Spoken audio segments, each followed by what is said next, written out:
Okay, bismillah. Soo dhawaada mar kale.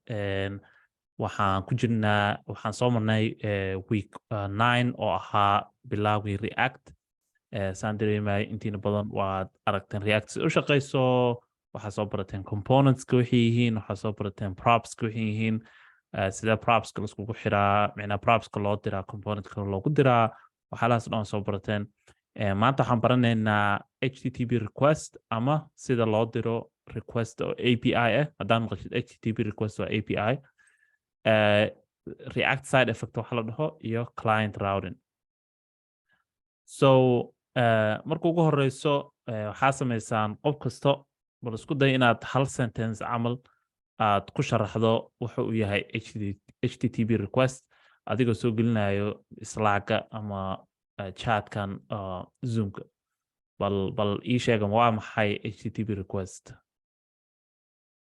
inkastoo xeeraan ka sheegay laakiin maxay adiga ereyadaada camal ku sharax.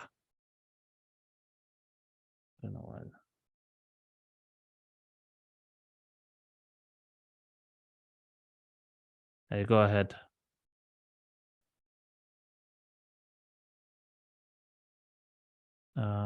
Link profile soo dhig. Ma fahmin waxa ku dabacsiis link profile soo dhig. Hey, go ahead and ii sheega waa maxay HTTP request. Haddii aad daawatay videoska ku jira meesha waa fahmaysaa, soo aqrisay waa fahmaysaa, ama waxaad soo gelisaa chat roomka oo Zoom-ka, ama waxaad soo gelisaa Slack. Maybe dhowr eray ka dheh wuxuu yahay HTTP request. Ma la maqlaa horta? I don't know in la maqlin kale.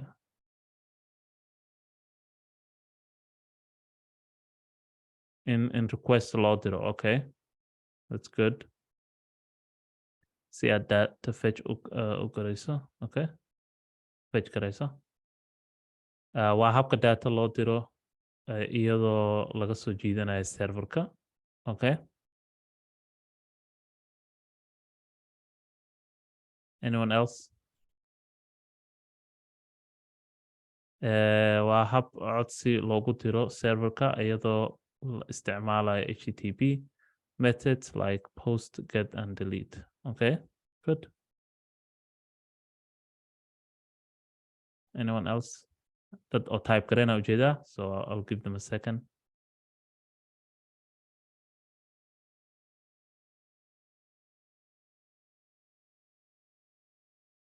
HTTP request waa maxay? HTTP request is a access resource server. To make a request, the client uses components of the URL. Okay, good. The way you can access server to get info using methods like bot. Okay. Yeah, these are how I wash sharaxaad fiican waa ka bixiseen kulligiin masha Allah. That's good. So waa fahansantihiin waxay tahay. So gudaha uma sii galaayo oo micnaha example inka ma siinayo fara badan. Just so I tusaa basically si u shaqeyso. Aad ma santihiin kulligiin waa saxantihiin. So HTTP request waxa saan camal waaye. Waa basically waa codsi aad ka diraysid computerkaada client ayaa la dhahaa. Aad u diraysid maxaa la dhihi jiray meesha la dhaho serverka. So lama iska jaro dhawaaqa dadka soo galaayo. So waxaa u diraysaa codsi waxaa u diraysaa computerkaada. So badanaa waxaan dhahaa HTTP request sida camal maqaayad camal waaye. So restaurant imaaday kaba soo qaad sawir yaraan ka bixinaynaa. Maqaayada imaaday maqaayada waxay leedahay laba qaybood. Waxay leedahay qaybta dambe cuntada lagu kariyo. So this is the kitchen waaye. Kitchen and iska dheh intana waxaa waaye meesha la fadhiisto waaye. Okay. Kuraasi aad taalo meesha la fadhiisto codsi aad diraysaa. So meeshaan la fadhiistaa. codsi aad diraysaa marka request aad diraysaa. So waxaad diraysaa request.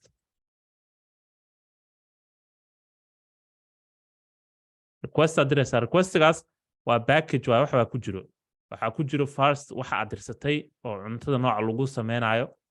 So food iyo waxa ku jiro iyo basically qofka soo diray. So adiga computerkaada ama magacaada ku jiro. waxaa kaloo ku jiro plus name adhesa name waa magaca so kan waxaa la dhahaa client ayaa la dhahaa kana waa serverka so waa garanaysaa marka cuntada aad dalbatid waad lagu dirayaa cuntadii request aad diraysaa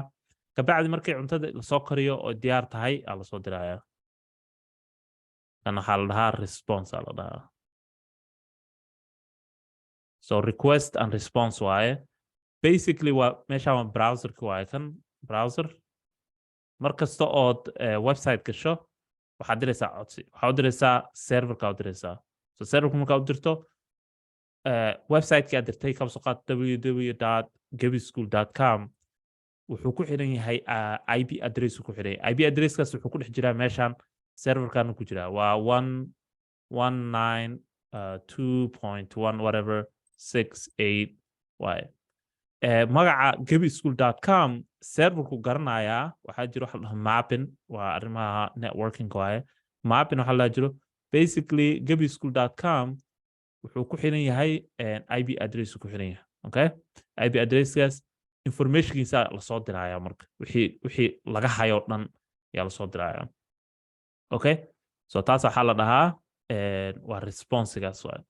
so basically sharaxaad simple ay wakaasa waa HTTP request markaa maqasho waxaa laga wadaa waa codsi aad u diraysid serverka si wax kugu soo celiyo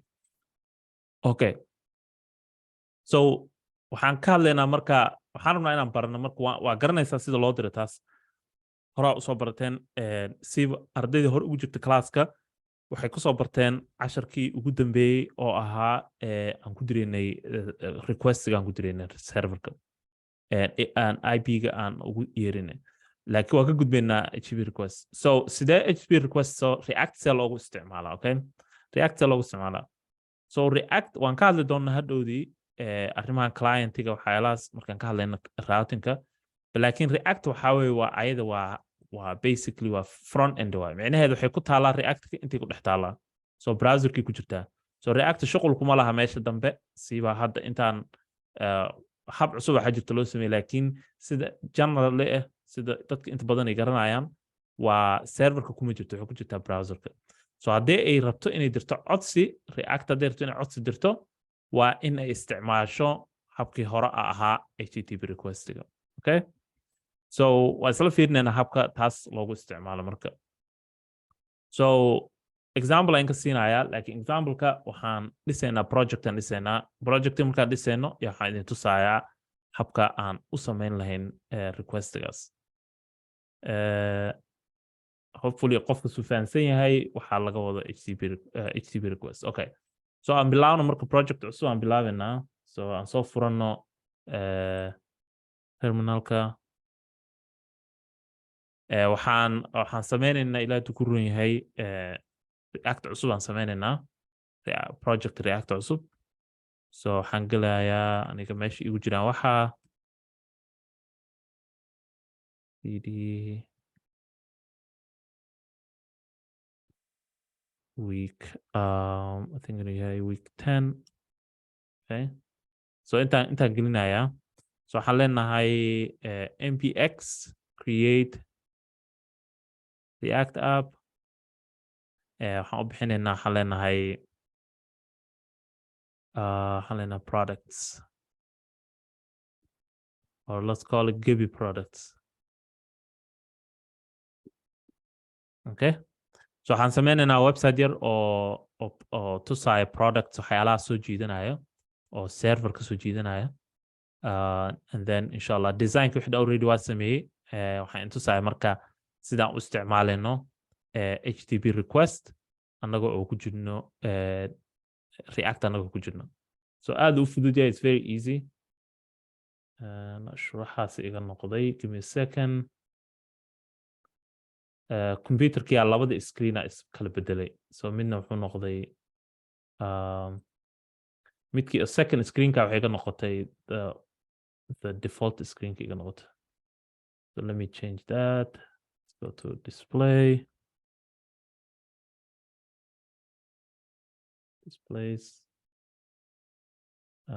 so waxaan leenahay arrange So let's do that. Okay. That's not what I wanted.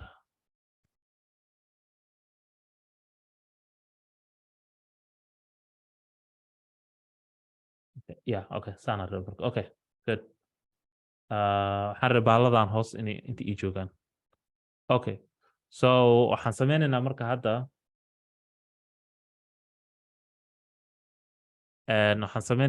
waxaan soo jiidanaynaa reactaan sameynaynaa project cusub kadibna waa idin tusayaa sida loo sameeyo HTTP requestiga dad already sii sameeyay assignmentiga projectigan so that's good laakiin haddii aadan fahansanayn dhib ma laha waxaan idin tusayaa hook cusub hadda kahor waxaan soo baranay hook aan hore usoo baranaa jiro oo la dhaho use state tu kala idin baraya oo la dhaho use effect si u shaqeyso waxaas dhan ka shaqeynayna insha Allah. So let's finish this and then okay wuu dhameeyey iska xireynaa waa kana gebi products waxaan ku furaynaa editorka okay so sheekadii hore le waaye sida react aan u samayn jirnay yaan u sameynaynaa basically so marka ugu horeyso waxaa waaye ma dhahayno npm install waxaas hadda because already waan bilawnay waxaan ka tirtiraynaa waxyaalahan u baahnayn iska tirtira waxyaalahan testiga waxaan kale oon sameynaynaa meeshaan waxaan ka bixinaynaa wax ku jiro dhan and then intan waxaan ka bixinaynaa wixii test la xiriiro okay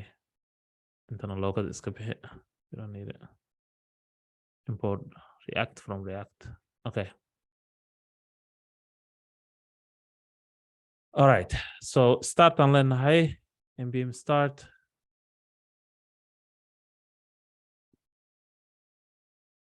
kadibna uma baahnaanayno terminalka markaas hal waxaan uga baahnaan doonaa dhimala laakiin waan tus doonaa okay so waxba kuma jiraan hadda waxaan sameynaynaa waxaan u yeerinaynaa maxaa la jiray css ki aan gelinaynaa marka hore so let me grab css ko dhan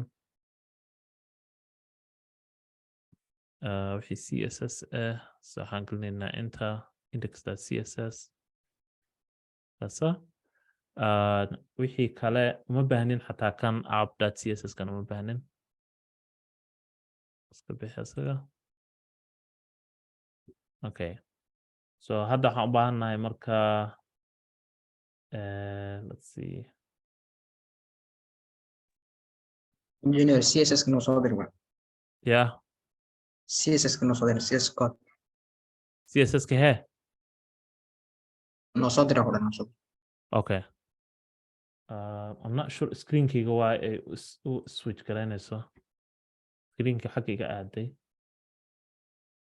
I'm not sure what's going on with the computer. Give me a second. Display.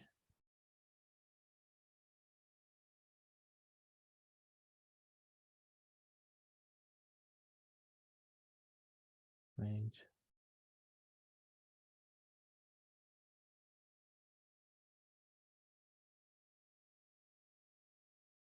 Okay. So now.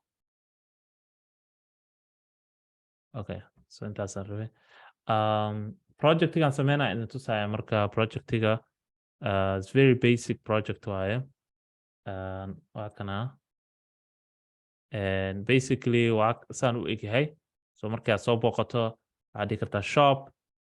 wuxuu ku tusaya products and waxaan kaloo sameyn karnaa waan kala garan karnaa product gooni ah nageynaya meeshii laga gadanayo the button aan ka maqan should say buy or something but muhiimadda waxaa waaye waxaan baranaynaa routingka oo for example hadda soo jeeda waxaa aadaya home waxaa aadaya shop waxaan sii aadaya product gooni ah waxaasaan baranaynaa iyo also waxaan baranaynaa sida loo soo jiito productskan waxyaalaan so saas u ekaan doonaa projectiga aan soo dira marka css-ka so let me share that hasa wixii css oo dhan waa kuwaasaa okay so next marka waxaan sameynaynaa aan kala habeeno waxaan sameynaynaa components so tan hore u barateen components waxaan kale oo sameynaynaa components gudihiisa waxaan sii gelinaynaa folder la dhaho products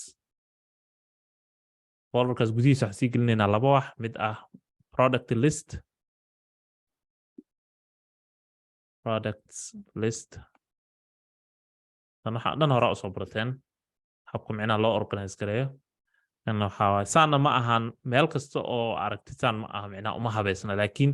waxaan rabnaa hal hab ood garan kartaan inaad isticmaashaan and then waxaan leenahay product card okay midaan oo app.js-ka inta aanan app.js aanan gelin waxaan sameynayaa let me go to index.js inta waxaan bedelayaa yep it's good okay so aan fiirino projectiisu egay hadda waxba kuma jiraan of course waxaan sameynaynaa app.js waxaan gelinaynaa waxyaalaan u baahannahay so marka ugu horeyso waxaan gelinaynaa waa navigationka waxaan dib noogu dhig okay so waxaan sameynaynaa inta aanan wax kala sameynin marka hore waxaan tusayaa http requestiga idin tusayaa hayla taas waa wax noogu horeeyo si loo isticmaalo so inta aanan xataa aanan UI-ga waxba sameynin maxaa la UI-ga wuxuu la xiriiraa navigationka waxaas ku xiran yahay so aan fiirino marka http request so http request haddaan rabno inaan sameyno waa in aan marka hore isticmaalno hook la dhaho use effect so intaan waxaan gelinaynaa use effect shaqadeeda waxaa waaye use state u baahannahay si aan u gashanno wax meel use effect shaqadeeda waxaa waaye wixii la xiriiro API so taasna waxay la xiriirtaa waa effectiga waa side effectiga waxa la dhaho side effect maxaa laga wadaa so hadda haddaan sameeyo function haddaan sameeyo kasoo qaad inta waxaan sameeyo function caadi waxaan dhan waan ka bixinaynaa meesha function waxaan sameeyo la dhaho some la dhaho that's it so functionka shaqadiisa waxaa waa hadda wuxuu sameeya wuxuu isku darayaa laba number okay so wuxuu isku darayaa laba number markii aan soo saaro oon dhaho igu darno laba number isku keedar wax kale ma sameynayo wuxuu isku darayaa laba number isku darayaa kan waxaa la markaa kan waxaa la pure function allah pure function waa function aanan lahayn wax oo problem aanan lahayn oo dhib ku keenaynin micnaheedu waxaa waa garanaysaa exactly wuxuu ku soo saari doono micnaha haddii aad geliso 2+2 kuma soo saarayo 10 kuma soo saarayo unless adiga aqaladay oo wax kale ka dhigtay wuxuu ku soo saarayaa 4 ku soo saaraya markasta laakiin markii la dhaho function impure functions ama side effects la dhaho uu garanayo already side effects la dhaho waa function aad dhahday kama soo qaad wax isku keedar laakiin waxaa u diraysaa API so inta waxaa sameynaysaa API call sameynaysaa API callkaas isku soo daraya wixii oo meel server u diraysaa serverkan maxaa ka imaan karo yaa ii sheegi karo muxuu side effectigiisa ama waxyaalaha ku qaldanaan kara maxaa ka mid noqon karo waxyaalaha isleedahay haddaan diro codsi server u diro maxaa dhici karo waxyaala dhowr waxaa dhici karo laba wax bay noqon kartaa inta badan laakiin labadaas waxyaa ii sheegi karo then iyo catch labada wax waxaa waaye response inaa heshid ama error inaa heshid noqon kartaa waxaa riso in successful uu noqdo waxaa dirsata requestigaayo ama inuu noqdo multified yes so success ama fail uu noqon karaa haddaad dirtid server waxyaalo kale way dhici karaan oo waxaa soo bixi karo kaba soo qaad serverkan ma jiraa lagu dhihi karaa 404 waa mamnuuc uu kaa yahay waa inaad waxaa samaysa kaasoma laakiin at the end of the day meesha waxa ugu muhiimsan waxaa waaye ama waxa codsato waa helaysaa ama ma helaysid haddaad helin waxyaalo kale kuu sii sheegi karaa ku dhihi karaa sababtaad u helin maxaa yeele waxaan haddaa hesho then good waxaa u baahnayd waaye so side effect waxaa la dhahaa markaa side effect waxaa la dhahaa labadan mida kuu imaan kara mana taqaanid midka kuu imaanayo right waa sida arrintaa ka hadlayna maqaayadda ahayd oon dhahaynay codsi haddaad dirsato maqaayadda waa kana codsi maqaayadda haddaad dirsato qofka jikada ka shaqeynayo wuxuu dhihi karaa war cuntaas ma hayno annaga niyahow so markaas waxay noqonaysaa failure noqonaysaa right wuxuu kaloo dhihi karaa cuntadii aan ugu yar so ma rabtaa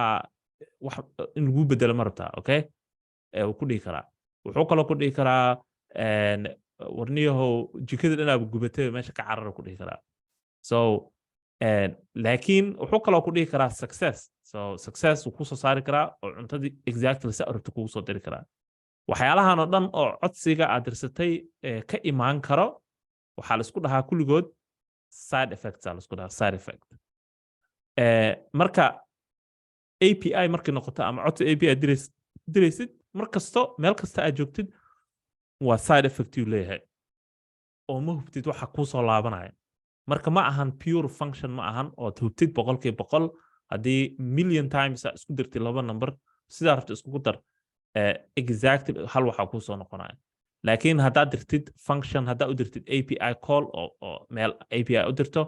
ilaahuma adiga lahaatid haddaad dirtid serverka ka soo qaad million times ala dira codsigii million times kaas meeqa jeera soo laaban kara si qalad ah meeqa jeera halaabi kara meeqa jeera serverku istaagi kara hawada xumaan karto qadka xumaan karo waxyaalo badan so side effectgaas marka noqoto marka react sidee u maamushaa marka waxyaalahan side effectga oo si aynan applicationkaadii qalad kaaga gelin oo oodan u hubin exactly applicationkaada wax ka soo laaban doona so waxaan ku laabanaynaa meeshan ayaan ku laabanaynaa so si ay react u maamusho waxyaalahaas waxay soo saartay waxa la dhaho use effect okay so use effect loo isticmaalo use effect waa function caadi ah samaynaysaa waa high order function la dhahaa gudihiisa waxaa sii gelinaysaa callback function ay sii gelinaysaa waa kana waa anonymous callback function waaye kabacdi waxaa samaynaysaa waa soo xiraysaa markaad soo xirto wuxuu leeyahay methodka wuxuu leeyahay parameter kale uu leeyahay so wuxuu leeyahay callback functionkan wuxuu leeyahay parameter kale parameterkan uu leeyahay oo gadaal laga gelinayo waa array empty ah waaye array empty ka saddex ka tagto use effectiga waxay samaynaysaa waa forever loop samaynaysaa so waxay samaynaysaa loop carrada ka badan oona joogsamaynin samaynaysaa haddii inta marka waxaa loogu talagalay in la geliyo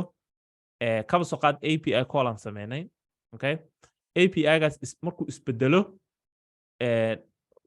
variable-kii wax uu gelin lahaa kaba soo qaad waxaan u yeernay username ama user aan u yeernay userka hadduu isbedelo intaa gelinaysaa user inta gelinaysaa mar kasta oo userkaas isbedelo kor iska bedelo use effectigan way raangaraynaysaa mar kale okay so tan badanaa empty aa looga tagaa haddaadan 100% hubin saasaa loogu dhahaa so use effectig saan ay u eg tahay waxaan sameynaynaa cancel log aan sameynaynaa so inta waxaan leenahay use effect okay so hadda haddii aan u tagno applicationka aan fiirna cancel loganaga aan raangareyno oo kaasaa use effect uu raangareeya okay so marar badanaa laga yaaba inuu use effectiga raangareeyo use effectiga waxay ka mid tahay waxa la dhaho component life cycle waxa la dhahay ka mid tahay component life cycle-ka marar kale aan baran doonaa hopefully laakiin waxaa laga wadaa component life cycle-ka waxaa waaye component-gan hadda aan ku jirno app.js meeqa xaaladoodii maraysaa okay so waxay maraysaa marka ugu horeysa horta waxay soo jiidanaysaa waxyaalihii loo baahnaa import leed waxyaalihii loo baahnaa number 2 waxay samaynaysaa component-gii raangaraynaysaa component-ga waxa ugu horeeya waxaa waaye waa state-ki way state-ka ugu horeeya right so state-kii bilaagu maraysaa okay kabacdi waxay maraysaa use effect wax ku saabsan oo ku jiro iyo raangaraynaysaa marka ugu dambeysa wixii return-ka ku jiro oo ah maxaa la dhihi jiray JSX-kii ayay raangaraynaysaa so component life cycle la dhahaa meelaa ku qoran kartaa ama waad raadin kartaa haddii mustaqbalka lagu weydiiyo component life cycle-ka waxaa waaye waa sida ay wax u raangareeyaan marar qaarkood waxaa laga yaabaa kan inuu 2 jeer uu raangareeyo waxay ku xiran tahay haddii aad inta wax geliso haddaan geliyo inta count oo countigan wax ka bedelmo kan uu raangareynaya waan fiirin karnaa haddaad dartaan waa isla fiirin karnaa so let's actually do that aan sameyna button yar aan sameynaynaa oo aan gelina countiga intana aan gelina countigii laftirkeeda kan aan fiirinaynaa marka use effectigan inta jeer u raangareynayo yaan fiirinaynaa. Okay, so hadda waxaan dhan naga tirtir. So countiga waa kana haddaan click gareyno intana use effectiga waa arkaysaan. So ma jeedo 1 2 3 4 5 6 exactly. taas maxaa keenayso maxaa yeelay countigan isbedelayso inta iska bedelaysaa. marka isbedeshana use effectiga uu raangareynaya. Okay, markasto so haddii aragtid wax in ay qabso qaad API u yeertay API-gii waxaa rabtaa inay use effectigan isbedesho markasta oo isbedelo wixii kasoo laabanaya API-ga intaa gelinaysaa. Okay, haddii aad ka tagto tan qalad weyn aad gelaysaa oo ah in application-ka ay maanta dhan raangareyso maxaa la dhihi jiray bahalkii use effectiga. I'm not sure why uu raangareynaynin. Let's see.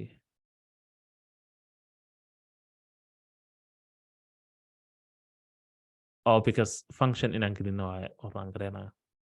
meel kale looga yeerayo. Okay, dhib ma laha. laakiin kan waa muhiim markasto maxaa yeelay haddii inta wax ku jiraan oo hadda kan cancel log basa ku jira laakiin function kale hadduu ku jiro meel kale looga yeerayo maanta dhan uu raangareynaa functionkaas. Okay, sida set count camal haddaan u yeerin inta maanta set count uu raangareynayo. So use effectiga marka saasay u shaqeysaa. wax su'aala markay noqoto use effectiga. أستاذ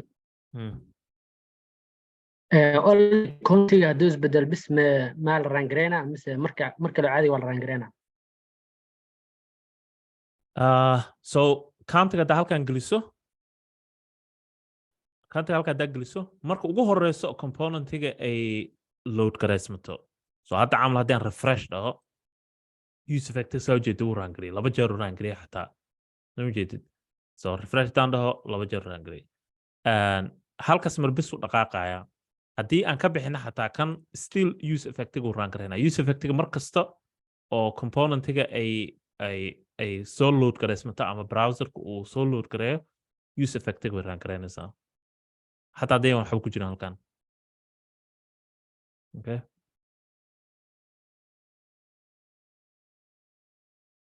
any question wax su'aal marka noqoto use effectiga xitaa.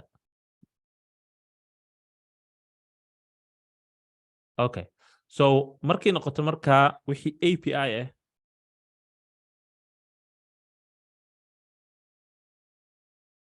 will go inside use effect. wixii API call oo dhan markii noqoto React waxay aadaan gudihiisa use effect gudihiisa. So API call oo dhan haddaa u yeeraysid waa inaa uga yeerto use effect. waxaad samayn kartaa function kalaa samayn kartaa oo uga yeeraysid API-ga laakiin waa inaa markasta dhex geliso function kaas oo uga yeertid use effect. maxaa yeelay waxaan ka hadalnay oo ah in aadan garanayn wixii soo laabanaya. marka React waxay samaynaysaa marka intay ku ilaalinaysaa wixii soo laabanaya. faa'iidada use effect waa maxay? faa'iidadu waxaa waaye in ay componentigan marka waxay soo laabtaan aan ku ilaalino side effectigan ka hadalnay oo ahaa in API-ga wixii soo laabanaya aanan hubin in ay noo ilaaliso. For example camal API-ga waxaa soo laabtay kabso qaad qaladaa soo laabtay. qaladkaas way noo soo sheegaysaa waxay leedahay qaladaa soo laabtay see rabta inaad applicationkaada ku load gareyso. maxaa yeelay haddii aan API-ga wixii ka soo laabanaya directly halkan aan u gelino applicationka crash naga noqonaya anagoo oonan hubin wixii soo laabanaya. waxaa kale oo dhacayo for example waxay kaloo naga caawinaysaa inta waxaan gelin karnaa wixii kasoo laabanaya API-ga kabacdi markasta oo wixii soo laabtaan refresh waa bedelaysaa datadii intay ka bedelmaysaa datadii oo qofku wuxuu arkaya wax cusub. Okay, waxyaalo badan naga caawinaysaa carrada ka badan laakiin wax ugu weyn waxa waaye waa API-ga. wax haddaa rabtid in ay isbedelaan ama aad kaba soo qaad function artana u yeertid oo marka application la bilaaboba u yeermo inta uga dhex yeeraysaa use effectka gudihiisa. So faa'iidada ugu weyn waxaa waaye in wixii API oo dhan ku saabsan aad meeshaas iska dhex geliso intuu dhib kuu keeni lahaa. qofaa wuxuu weydiiyey mounted unmounted maxaa laga wadaa? taas waxaa waaye waa waa markii noqoto class markii ta class function markuu yahay ama class component markuu yahay iyo waxa jiro wax la mounted unmounted and so taasna waxa waay wali maana baranin so waxa jiro wax la dhaho mounted or unmounted taas waxa waay waa dhinaca classeska waay class components and ma ahan functional components marka la baran doonaa kuwaas okay just wixii API oo dhan iska dhexgeli use effect intaas u baahantay inaad ogaatid waxa ugu weyn u baahantay inaad ogaatid waxa waaye API call dhexgeli use effect ma rabtaa in wixii kasoo laabanaya API-ga aad rabtid inay application isbedesho mar kasta oo isbedelo API-ga intaa gelinaysaa haddaadan hubin tan sideeda ku daa mar kastana use effect san inay u qoran tahay waay waa inaad qasab inaad lahaato waxyaalahan dambe iyo waxyaalahan hore inaad lahaato qasab waay so kan haddaadan haysanin qalad weyn aad gelaysaa applicationkaad maanta dhan loop inay ku jiraysaa okay hopefully taas oo isla fahanay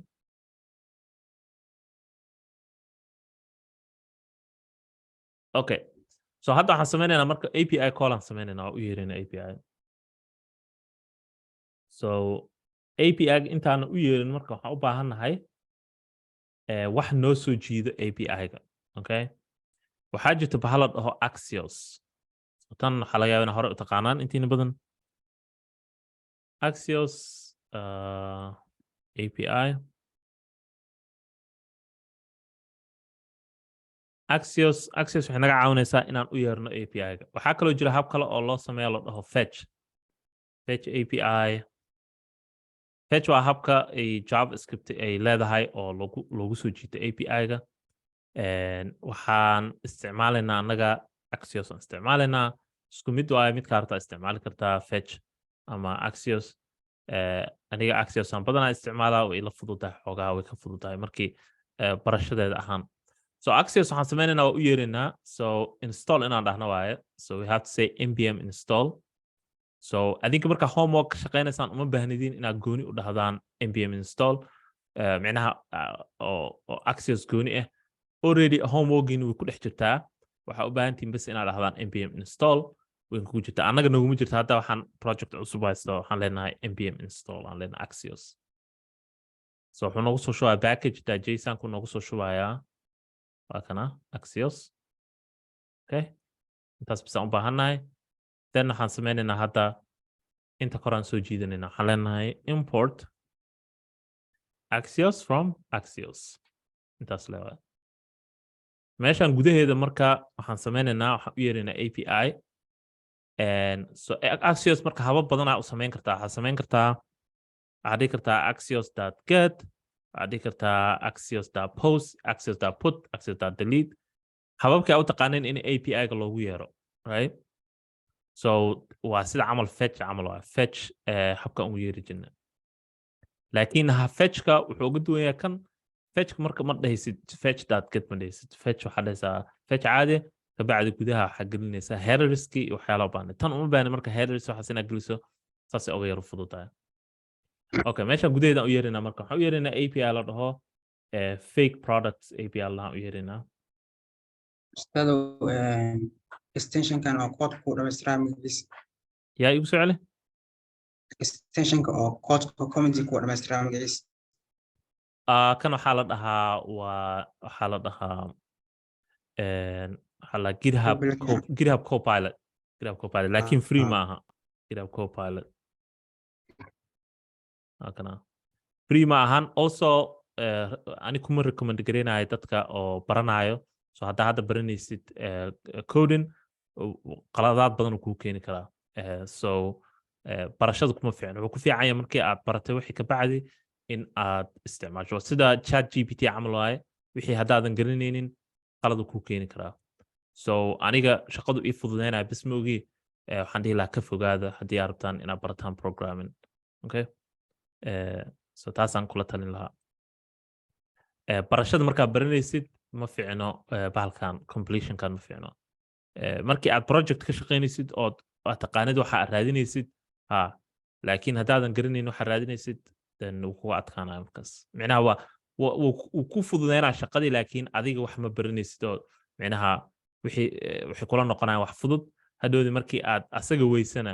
waxay noqonaysaa maba qaban karto wixii markaas marka just waxaan dhihi lahaa in general haddii aad rabto isticmaali kartaa laakiin aniga waxaan tala ahaan wax iga ahaan lahayd ma fiicno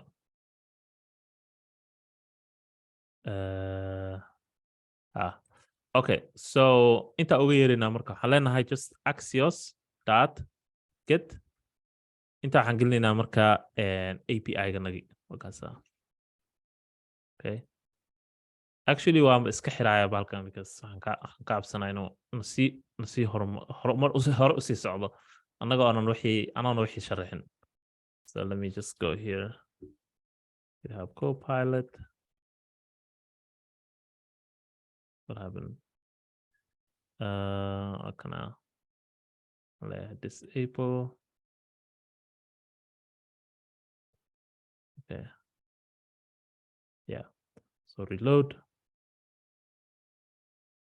okay hopefully that's disable ونقض هذا okay so هذا دان هنسان dot okay so كمجرو that's good لكن أنا بلانو application كنا جدنا npm start yes okay so how come jiran just errors and stuff so dimala that's fine okay so axios.get aan leenahay axios.get marka waxay noo soo celinaysaa waxa la dhaho promise okay promise inoo soo celinaysaa macnaheedu waxaa waaye waa basically waxaa u diray leedahay request waxaa u diray API-gan waxaan rabaa marka wixii kasoo laabto inaan gelino promise macnaheedu waxaa waaye success ama fail camal inaan ka dhigno so waxaan leenahay markii API-ga u dirto codsiga markuu soo laabto kabacdi waxaa waaye then waaye then waxaan leenahay waxaa sameysaa sii habe oo waxaa dhahdaa wixii kasoo laabto waxaa gelisaa ereygan res dhex geli so markaan res dhahno waxaan leenahay san wixii request kasoo laabto inta waxaan leenahay cancel log noogu sameeya completionka u bartay res inta waxaan leenahay res waxyaalahan inaan iska tirtiray noqonayd okay dhib malaha so hadda basic inta waxaan niri codsi waxaa u dirta API-gan wixii kasoo laabto thentan macnaha waxaa waaye markii wax soo laabtaan kabacdi waa successki waaye cancel log ku sameeya so hadda aan fiirino marka aan tagna meeshan oo kan yeah intaan tegaynaa cancel and then aan dhahno load okay so waxaa soo laabtay requestiga soo laabtay soo jeedid waa kana waxaa anaga u baahannahay datadana u baahannahay products yaa u baahannahay bas so waxaa dhihi kartaa dot data and wakaasa okwana okay so intaas waa markii loo yeerayo marka wixii API ah intaas bis waaye inta marka waxaa kaloo ku xijinaysaa waxaa leedahay dot catch catchkan wuxuu ka caawinayaa markii noqoto wixii error soo laabto okay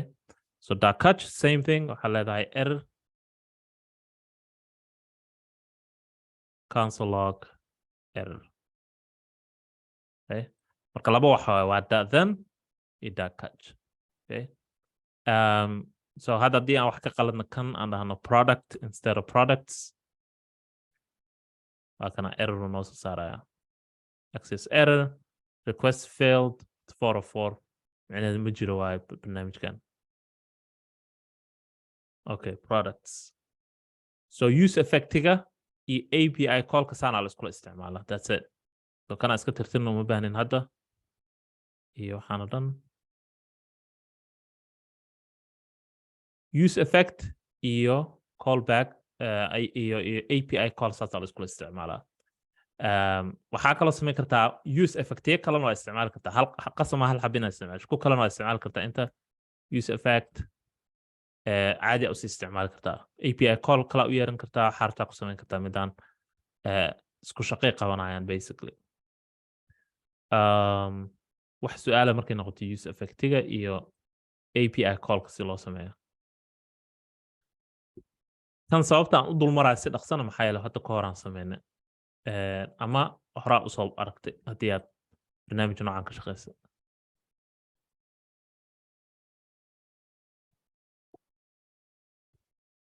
Okay, no questions. Okay. So hadda waxaan sameynaynaa marka aan set up gareeyo marka projectiga qaybta qaybta UI-ga ah. Waxaan u baahanay inaan sameyno dhowr wax. Marka ugu horeyso waxaa waaye waxaan sameynayaa navigationka.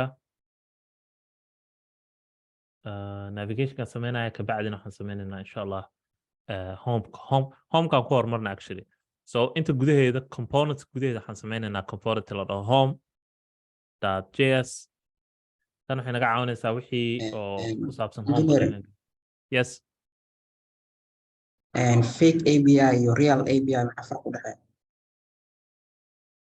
Fake API waa midaan iska doortay aniga ma ahan wax oo internetku ku jira. So if you go to fake product API waa helaysaa waa kana fake store API miya? Yeah, fake store API waa mid qof kala sameeyay waay ma ahan micnaheedu ma aha kan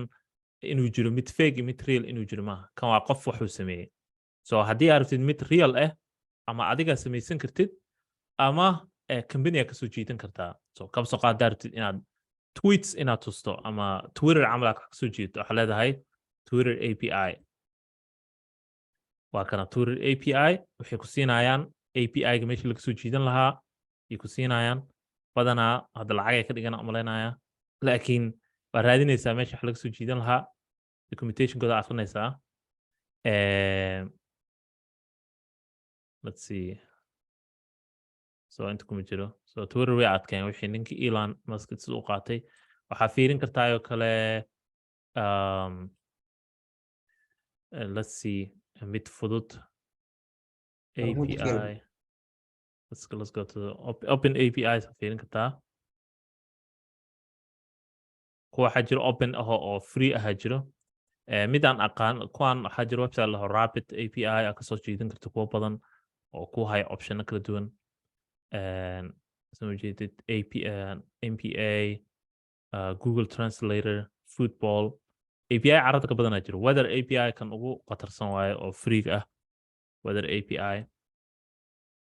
Website kan waxaa jiro la dhaho open weather. Xogsiina free API ku siinayaan. So if you go to API documentation waa kana API gooda. So meesha anaga hadda fake API noogu jiro micnaheedu ma ahan inuu jiro mid fake iyo mid sax inuu jiro micnaheedu waxa kuwan anaga ka codsanaa magacooda waxa la dhahaa fake API. Hadhow markaad weatherka aad raadsanaysid waxay noqonaysaa api.openweather.com/ waxyaalo kale kusii jiro soo jeedid waxyaalahana kusii jiro latitude longitude waxaasoo dhan. So laakiin ma jiro mid fake mid kale ma jiro just waxaa qofka si u sameeyay waay qofka sameeyay waay. So API carada ka badan jiro casharo kalena way jiraan aan ka sameeyay API-ga. So wixii API ku saabsan insha Allah casharada hore ka daawo ama YouTube-ka ka raadi. Waxaan assume garanayo waxaan isleeyahay hore u garanayaan dadka classka ku jiro. Ardaydii hore ugu jirta classkana waa marnay tan oo waa sameyseen xataa API call waa sameyseen project-ka ka shaqeyseen xataa waa ku sameyseen. So intii badan waa garanaysaan. Okay. So home kan marinay home ka just waa component caadi ah waxaan sameynaynaa waa soo jiidanaya wixii uga baahanahay dhan. So let me just get that. Okay, let's actually do it. CE inta gudaha waxaan gelinaynaa qaybtii waxaan gelinaynaa laba wax. Marka ugu horeysa waxaan gelinayaa div-kan soo xirayaa. gudihiisa waxaan gelinaynaa sawir.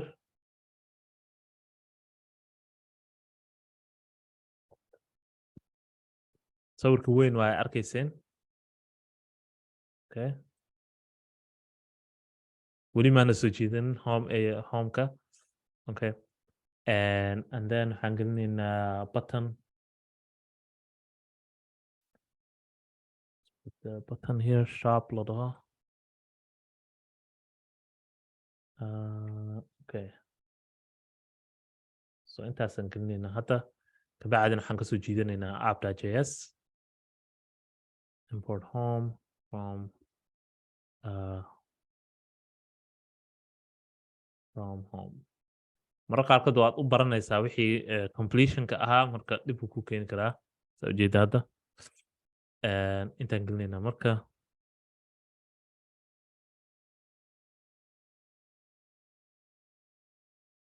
okay so haddaan ku laabano hopefully it should work oh waxaa qaldan okay rato shaa wax noocaas ku jira meeshan okay bixino okay so kaasa waxaan sameynay navigation koraan naga maqan waan sameyn doonaa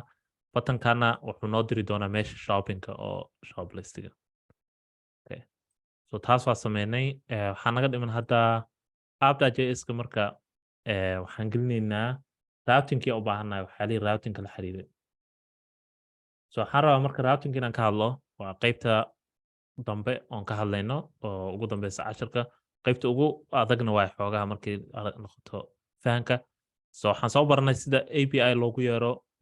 adoo isticmaalaya use effect waxaan u yeernay API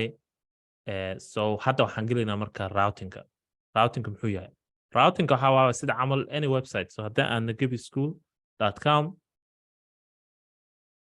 wuxuu leeyahay routing wuxuu leeyahay self learning so mujeeda uu refresh uu ku sameynayaa membership plus haddaan tagno refresh uu ku sameynaya laakiin waa dhaqso waaye about haddaan tagno sidoo kale refresh uu ku sameynaya refreshka waxaa ku garanaysaa marka browserka load gareysmaya so mujeeda meeshan kore haddaa fiiriso load waxbaa soo jiitamaya mar kastana waa mana aha hal marna ma aha so kan waxaa la dhahaa marka server side routing aa la dhahaa okay so kan haddaan iska tirtirno waxaa jira laba wax marka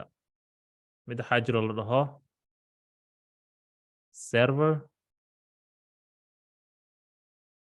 server side routing R aan soo gaabinaya iyo mid waxaa jiro la dhaho client side routing so tan waxaa waaye node aad gashan kartaa haddii mustaqbalka la weydiiyo client side routing haddaan baranaynaa marka waxay ku kala duwan yihiin intaanan gudaha usii gelin yaa ii sheegi karo waxay ku kala duwan yihiin waxaa kasoo qori karta kasoo qora ama microphone-kana waa qabsan karta daaratid waa maxay ku kala duwan yihiin maxay yihiin horta marka hore waa maxay server side routing waa maxay client routing waa idin sugaa dhimo laha anyone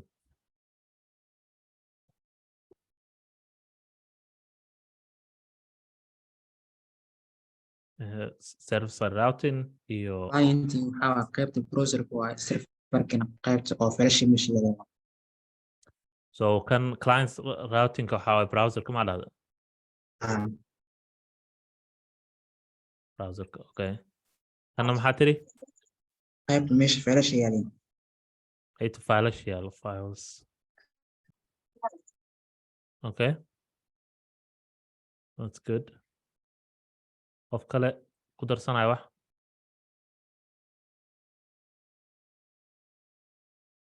okay no problem waa sii wadeynaa so maxay ku kala duwan yihiin labadan wax marka sidaa dhahday yes so client routingka waxaa laga wadaa micnaheeda wuxuu la xiriiraa browserka micnaheeda waxaa waaye waxba kama soo jiidanaysid dhinaca serverka waxba kama soo jiidanaysid server side routing marka la dhaho waa habkii hore u naqaanay oo saan ahayd soo jeedid saan caadi markastood click wax siiso waa inuu load gareysmo waa inuu browserka wax soo jiito muxuu soo jiidanaya browserka markastoo load gareyso so kan waxaa la dhahaa markaa server so waxaa ka wadaa files ama server aa ka wadaa number one waxaa kan markasto gets all datadoo dhan wuxuu kasoo jiitaa serverka horta karaa lahaada every click kasta oo samaysid oo sida kan camal hadda haddaan aanan kan taabo wuxuu sameynaya wuxuu aadayaa serverku aadaa wuxuu soo jiidanaya HTML-kii CSS-kii JavaScript-kii qoraalkii wixii oo dhan wuxuu kasoo jiidanaya serverka haddana micnaha ma dhahaayo okay so wixii dhan waa soo jiidatay laakiin page-ka kale oo sida self learning isku midkii waaye waxaan ku kala duwanahay bas qoraalka ha soo jiidanin HTML-ka CSS-ka waxaas waxaa soo jiidataa qoraalka bas soo jiida ma dhahaayo wuxuu sameynayaa codsi kaluu dirayaa codsi labaad diraa haddaan inta tagno on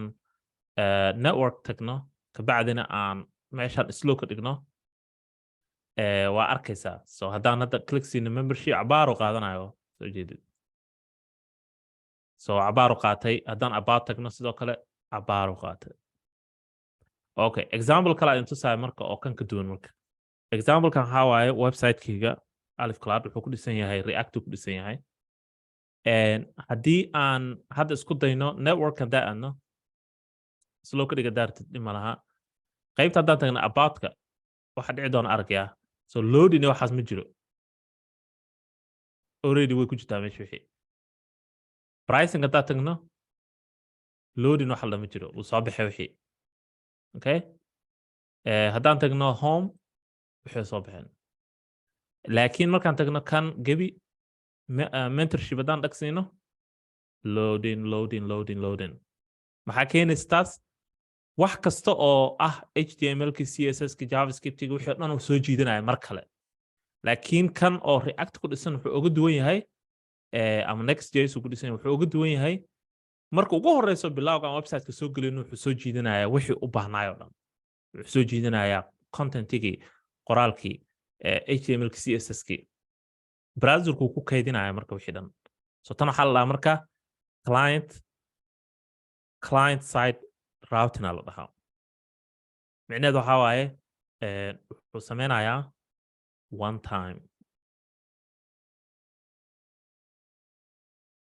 one time request to diraya bas kana wuxuu sameynayaa mar kasta oo aad wax click siiso ama meel kale aad tagto route kale codsiyo diraya okay kana browser ku kaydinaya saas kula duwan labadooda okay that's the difference u dhaxeeyo markay noqoto client side routing iyo server side routing annaga marka waxa xoog saaraynaa maanta waa server side routing waaye okay server side routing annagoo isticmaalayno React so taasan sameyno so si aan u sameyno taas waxaan isticmaalaynaa wax la dhaho package la dhaho React router DOM okay React router DOM waa package naga caawinayso oo React loogu talagalay oo naga caawinayso in aan soo jiidano aan soo jiidano micnaha wixii aan u baahnayn so pages kala duwan inaan tagno iyo naga caawinayso so all we need to do now is inaan soo install garayno so waxaan leenahay where is it waxaan leenahay npm install React router okay inta kuma jiro but dhima laha it's fine so let's go to here تاتجينا مid cusub noo fur so waxaan leenahay npm install React router DOM waa waxaa naga caawinaya inaan pages kala duwan sameyno oon click siino midkaas aadno annagoo oon codsi labaad aana dirin codsi ugu horeeya siyaas laakiin codsi labaad adoona dirin okay so wuxuu noogu jiraa hadda package.json so waa kana React router DOM React router DOM wuxuu leeyahay marka versiono kala duwan uu leeyahay waxaa jiray 5.4 jiray kuwii hore way uga duwan yihiin habka lagu sameeyo kon cusub so kan cusubna laftirkiisa xataa hab cusub isku bedelaa jiro bil ka hor ama dhowr isbuuc ka hor so kaas ma baranayna habku isku bedelan dhowr isbuuc ka hor waxaan baranaynaa habkii uu ahaa ilaa sanadkan soo dhaafna ka hor okay waana baran kartaa wax badan mu kala duwano laakiin muhiimadda waxaa waaye in aan sameyno hadda meeshan haddaan tagno koraa waxaan sameynaynaa marka routingkii aan sameynaynaa marka hore so si aan routing u sameyno waxaan tegaynaa app.js gudaheeda app.js marka of course waxaan u baahan xataa homeka inaan ka dhigno route inaan ka dhigno intaa waxaa sameynay oo dhan waxaan u baahan inaan soo jiidino wixii ku saabsan routingka wixii ku saabsan oo dhan so inta waxaan leenahay import waxaan soo jiidinaynaa dhowr wax waxa ugu horreyn soo jiidinayna waxaa waaye route wax la dhaho route waxaan kaloo soo jiidinaynaa link wax la dhaho iyo routes saddexaasaan soo jiidinaynaa from React router DOM React router DOM okay so saddexdan waxay naga caawinaan inaan sameyno route ama navigation inaan sameyno naga caawinaan okay so let's do the navigation marka hore so kan home ka meeshan ka bixinaynaa waxaan leenahay inta nav caadeen gelinaynaa navkan already anaa waxaa u sameeyey css kiisa so css uu leeyahay waxaan sameynaynaa h1 kan class aan siinaynaa class name la dhaho store header waxaan gelinaynaa gebi products okay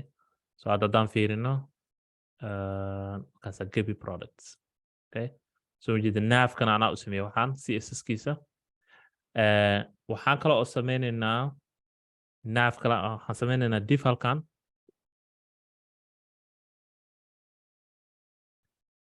divkan class aan siinaynaa class name la dhaho nav links so inta waxaan sameynaynaa hadda waxaan iska gelinaynaa let's use the linkiga kore so waxaan isticmaalaynaa tan linkigaan isticmaalaynaa so waxaan leenahay link to meesha loo diraayo waa to tan waa homeki waaye markaas so to aan leenahay to markaa dhahdo slash haddaa dhahdo micneed waxaa slash waa home waaye inta waxaan gelinaynaa home meeshan waa meesha dhihi jirtay for example li aa u samayn jirtay ama list aa u samayn jirtay kabacdina aa gelin jirtay link caadi ah oo hrefka gelin jirtay meesha hrefka isticmaalayno waxaan isticmaalaynaa to soo jeedid linkigan wuxuu naga caawinaya waa habka react router dam u shaqeyso so linkigan waxaa waaye wixii muuqday waaye wixii dhag la siinaya waaye waa in wax aan ku xiriirino component inaan ku xiriirino waa laakiin qaybtaas waa gaarayna wax yar ka bacdi so intan waxaan leenahay link kale to aan leenahay kan waa slash product side kan wuxuu noo diraayo waa shop waa dukaanka meeshiisa so hadda haddaan fiirino should be good to go no waxaa naga maqan let's see wax qaldan okay maxaan qalna okay so waxaan nidhi linkaan kusoo xirnay that's good to product okay let's go here I think it should be good district and base name no cannot read the base name. Okay okay I think restarting aan ku sameyno waa bese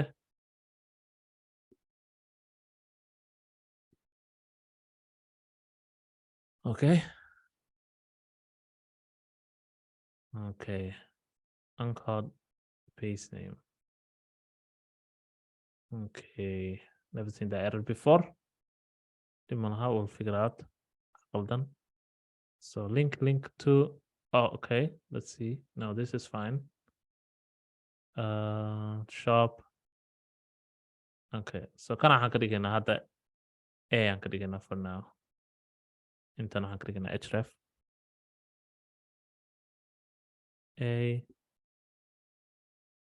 href okay so now okay I think issue-ga wax ka imaanaysa saan u malaynayo class name-ka browser root asmixin kaas yes you're right browser routerka naga maqan okay so aan ku laabana kan sababta uu noogu sameynaa waxaan maxaa yeelay marka hore waa inaan set up garayno waa inaan u sheegno react inaan dhahno waaye waxaan isticmaalaynaa barnaamij la yiraahdo react router damka isticmaalaa taas daran inaan u sheegno waa inaan index.js inaan gelino waa okay so index.js aan tegaynaa waxaan gelinaynaa wax la dhaho browser router waxaan leenahay import thank you for sixitaanka ku mahadsan tahay waxaan leenahay browser router waxaan kasoo jiidanaynaa react router dam okay kana marka waxaan siinaynaa oon dul saaraynaa app.js kanaga okay si aan react ugu sheegno on dhahno wixii routing ku saabsan ama wixii ku saabsan in la bedelo meelo kala duwan la aado waxaa maamulayo react router dam maamulayso okay because hadda react ma ogayaa ii maamulaya markii noqoto meelo kala duwan inaan tago ama pages kala duwan inaan tago ii maamulaya ma garanayso so haddaan rabno inaan dul saarno inta la tegaynaa aan leenahay kanaan ku dul xirinaa bas inta gelinaynaa kana waan dul marinaynaa halkan okay so app.js waxay soo hoosgelaysaa react router dumka so hadda laga bilaabo waxaa maamulaya waxay noqoto routing wuxuu ku saabsan package-kan loo react router dumka maamulaysa waan ku mahadsan tahay Amir iyo qofkii saxay so hadda haddaan ku laabana inta so linkgaas inuu shaqeeya markaa isticmaashid link ama wax ku saabsan react router dum oo kuwana error hadduu kuu soo saaro micneheedu waxaa waaye waxaa kaa maqan kumaadan xirin browser router kumaadan xirin ismute gareey insha allah okay so haddaan fiirina marka inuu noo shaqeeyin kala so hadda waa shaqeeyey CSS ka ka qaldan yihiin dhima lahan ansaxna taas okay so ku laabanaynaa let's go back so CSS ka nav links ka caadi ma shaqeey waaya nadan div kana gelinay okay one more thing aan gelinayna marka waxaan kala u baahannahay in aan ma intaas u daa waxaan gelinaynaa kan h1 kan kana waxaan gelinaynaa h1 let's see there's two of them class name kana waxaan ka dhigaynaa link so gebi product laftirkiisa aan link ka dhigaynaa so link caadi aan gelinaynaa si markii dhag la siiyo waxaan kaloo gelinaynaa class marka ugu horeyso two aan leenahay waa slashka of course maxaa yeele waa homeka waaye kadibna waxaan gelinaynaa class name yaraan gelinaynaa okay so class name waxaan dhahnaa title okay I'm not sure why usoo xilayahay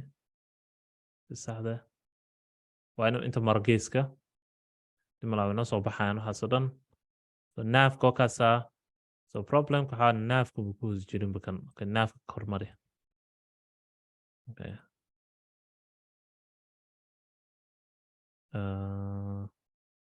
yeah so navka dulmari oo kaasaa so we have gebi products and then shop or products in the gain like hadda how come jiran and then okasa okay kana href ka 2 aan ka dhiganaa so hadda navigation ka sameynay navigation like hadda ma shaqeynayo yaa ii sheegi kara sababtan u shaqeynin se wax baana baaska in soo baas gareynayo element aan meeshu aadayo so hadda navigationka waan sameynay laakiin meelu aadi lahaa ma garanayo so wuxuu u baahan yahay in loo sheego loo dhaho component markii dhag lagu siiyo componentigan soo jiido in loo dhaho u baahan yahay taas waxaa naga caawinaya marka kuwan routeskana naga caawinaya okay so hoosaan tegaynaa intaan tegaynaa just waxaan leenahay markaa waxaa soo jiidataa routeski so waxaan leenahay inta routes waxaa sii dhexgelaya marka routeska waa wax kulligiis soo hoosgalayaan mid kasta oo link kastana wuxuu leeyahay hal route so link kasta inta aad ka samayso oo meel kasta ku yaallo waa inuu lahaado route la xiriir inuu leeyahay waay so inaan dhahno route so hadda waxaan leenahay homeka iyo products aan leenahay okay so waxaan leenahay marka ugu horeyso waxaan ku hormaraynaa homeka path aan leenahay pathka waa sida tu'da camal waay so labadanba isku sii u shaqeynaan waxaan leedahay slash bacda waxaan leenahay element micnaheedu waxaa waaye componentigii la aadi lahaa ama componentigii la soo jiidan lahaa noo soo saar laga wadaa so tan componentiga naloo soo saarayo waa home waaye taasa haddaa wax u dirayso componentigan oo propse intaa uga diraysa waan arki doonaa hadda xirka bacdi kana waa soo xiraysaa marka waxaan leenahay slash saas soo xir soo raadku asaa is soo xiraysa ujeedid intaan macnaheedu waxaa waaye raadkan wuxuu shuqul ku leeyahay linkigan maxaa yeelay isku path waaye isku meelay aadaan labadooda soo hadda haddii aan dhag siino kan markaas waa noo soo baxaya soo haddaan shop dhag siino waxba nooma soo baxayaan haddaan home dhag siino kanaa noo soo baxaya maxaa yeelay shop wuxuu ku xiran productsna weli maana sameynin wax la dhaho so productskaan sameynaynaa productska marka waxaa waaye waa productskii oo dhan waaye so taas haddaan rabno inaan sameyno waa inaan sameyno kuwaan componentskan inaan sameyno waaye okay yes mahadsantiin dhammaan so okay so waxaan sameynaynaa marka another route kalaan sameynaynaa oo loogu talagalay products route pathka kan maxaan ka dhigaynaa haddaan rabno inaan gelino inaan u dirno meeshan shopkan haddaan rabno inaan u dirno pathka muxuu yahay slash maan dhahnaa bas ya product aan u dirnaa soo maa waa inay isku mid ahaadaan meesha u diraysa kan tudan iyo pathkan isku mid ahaadaan so markasto haddii kala duwan ma shaqeynayso so kan hadduu yahay kaba soo qaad product camal bas hadduu yahay ma shaqeynayo so haddaa kan dhag siiso kan markasta wuxuu raadinayaa route loo dhaho pathkiisu yahay productan ka wada raadinaya of course element inaan siino waaye elementiga kan marka waxaa waaye waa product listiga waaye product listigan laakiin product listiga weli kamaana shaqeynin hadda iska sii gelinaynaa intaan leenahay products list product listiga markaa waa inaan u dirno waaye wixii kasoo laabanayo API-gan okay so hadda waxaan sii samaysanaynaa statekan sii samaysanaynaa so const waxaan leenahay products and then inta waxaan leenahay set products use statekan hore usoo barateen so just waxaan ka dhigaynaa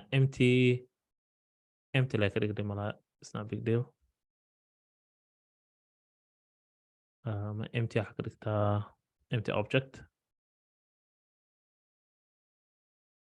okay so waxa kasoo laabanaya marka API-gan haddaan rabno inaan gelino statekan haddaan rabno inaan gelino inta lay ku sameynaynaa marka soo ujeeda halkaa waa meesha successka soo ujeedid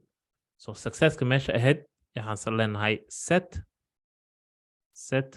products waxaan u diraynaa res.data u diraynaa hadda tan wuxuu sameynaya marka wixii kasoo laabanaya API-ga oo ahaa productskii oo dhan iyo wuxuu gelinayaa statekan u gelinaya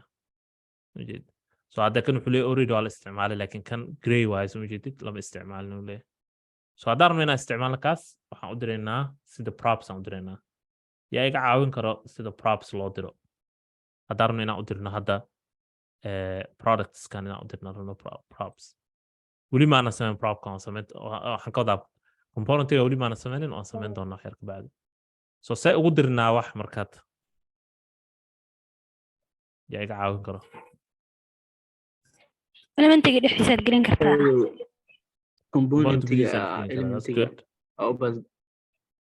so intaan gelin karaa so waxaan leeyahay base products is equal to maxaa halkaan gelinaa waxay la mid tahay waa maxay halkaan maxaan gelinaa ya stateka muxuu yahay marka stateka value uu ku hayo products so exactly so stateka value uu yahay waa products so casharkan hore usoo baranay oo ah in props la diro so propskan dirnay halkaasa kan hadda sababta calaamadda u marinaya maxaa yeele maba jiro componentigaas haddama weli maanan hadda hagaajinin so just iska sameyna hadda waxaan leenahay RCFE kaasa products inta waxaan gelinaynaa props intana waxaan leenahay console log products props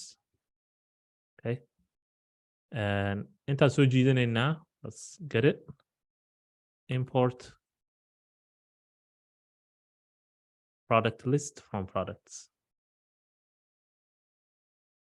Okay. So now waa in aan fiirino hadda waxaan joognaa homeka waxaan gelinaa inta cancel log waxaan ka bixinaynaa kan noogu jira halkan okay refresh hadda waxaa meeshan kuma jiraan soo ma jeedid wax oo cancel log ma jiro oo product ise laakiin haddaan shop tagno waa inuu kasoo baxo halkan shop baa tagnay wixii products oo dhan aa noo soo baxay so hadda waxaan u baahna bas inaan hagaajino marka product list waxay noo sameynaysaa waa looping inoo sameynaysaa wixii oo dhan productska oo dhan loop garaynaysaa kadib waxay u diraysaa meeshii loo baahnaa okay so ayada waxaan ku bilaabaynaa marka divkaan ku bilaabaynaa iska tirtirkan uma baahnin div okay so divkan gudihiisa marka waxaan ku loop garaynaynaa productska map function so maxaa habkeen u loop garaynaa products maxaan ku bilaabnaa inta map function map function aan sameynaynaa so inta waxaan leenahay marka ugu horeysa waxaan soo jeedinaynaa props.products.map okay kadib waxaan sameynaynaa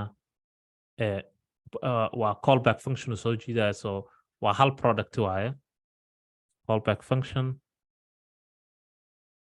functionkan gudihiisa marka meelaan u diraynaa waxaan intee u dirnaa wixii products oo dhan so wuxuu baahan component kale inaan usii dirno halkii productiba waana sameyna already waa kana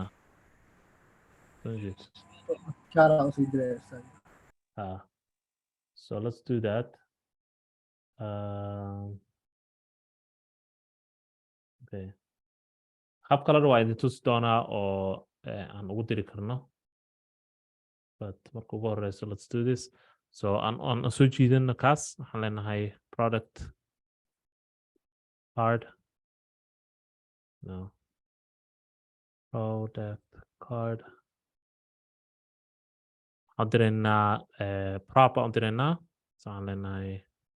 product is that how you spell product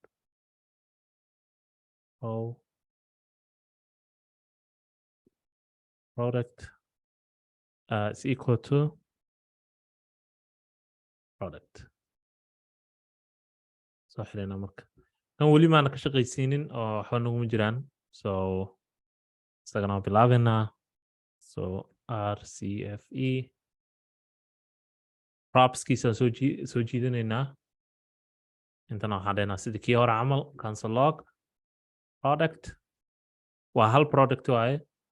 waxaan leenahay props.product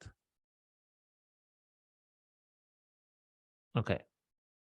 so hadda intaan kasoo jiidana marka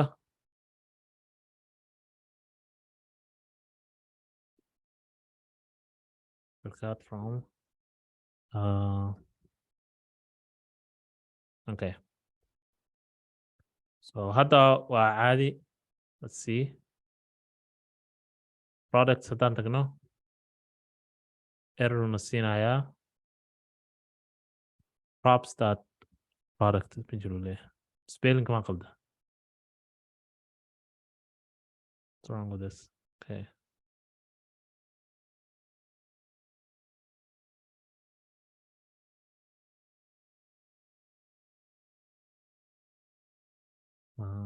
cancel log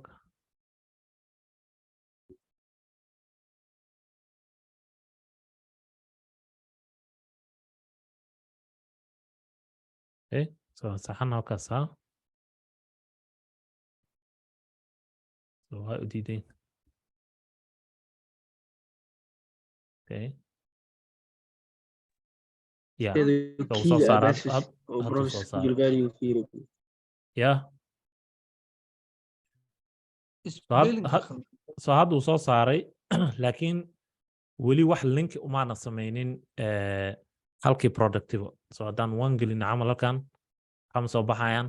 maxaa yeele link umaana sameynin so waxaan u baahana link inaan u sameyno halkii productivo so let's do that so waxaan sameynaynaa meeshan gudaheedaan link ka sameynaynaa so meeshii aan u yeerinay kan products uma yeerina isaga so waa ka bixinaynaa meesha hab kale idin tusaayo so sababtoo ah maxaa yeelay waxaan rabnaa wixii in markii dhag la siiyo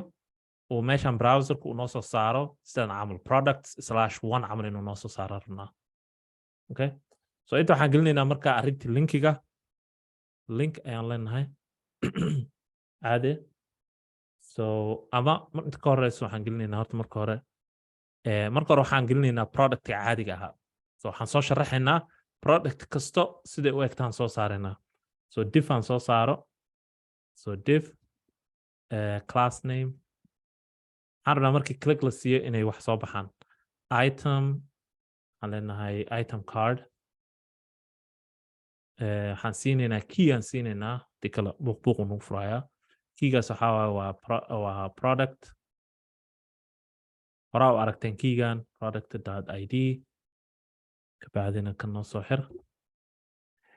kan gudihiisa waxaan gelinaynaa markaa sawirkii productigaan gelinaynaa so just iyo magaca productiga so labadaasaan soo jiidanaya hadda so waxaan sameeyey image aan soo jiitay iyo title la dhaho product.title so hadda markaan tagno products waa inuu noo soo baxaan xas let's see waxuu leeyahay undefined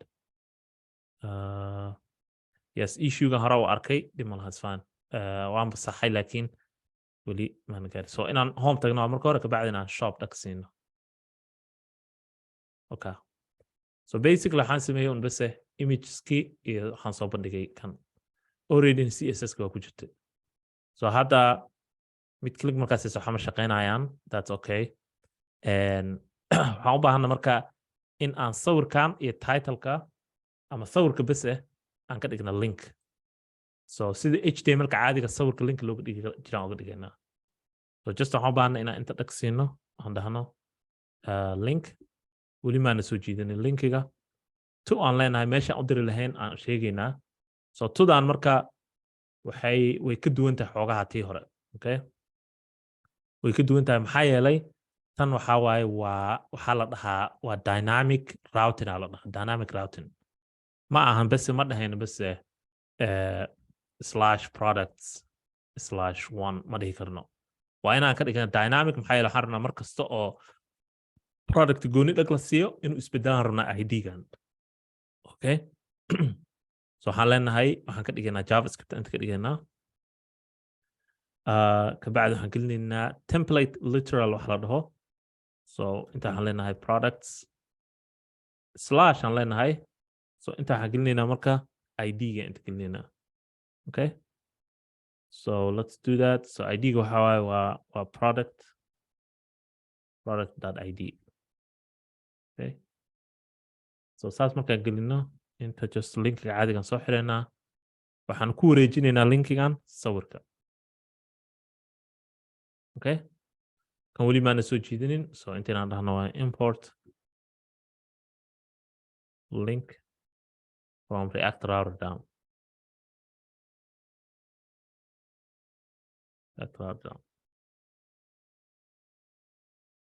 okay hadda haddaan tagno marka on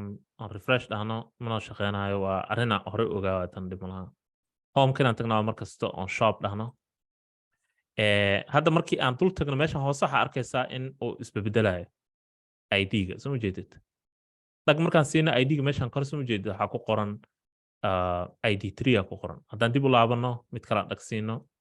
ID6 aa ku qoran okay waxaa la ID-ga waxaan ka dhignay dynamic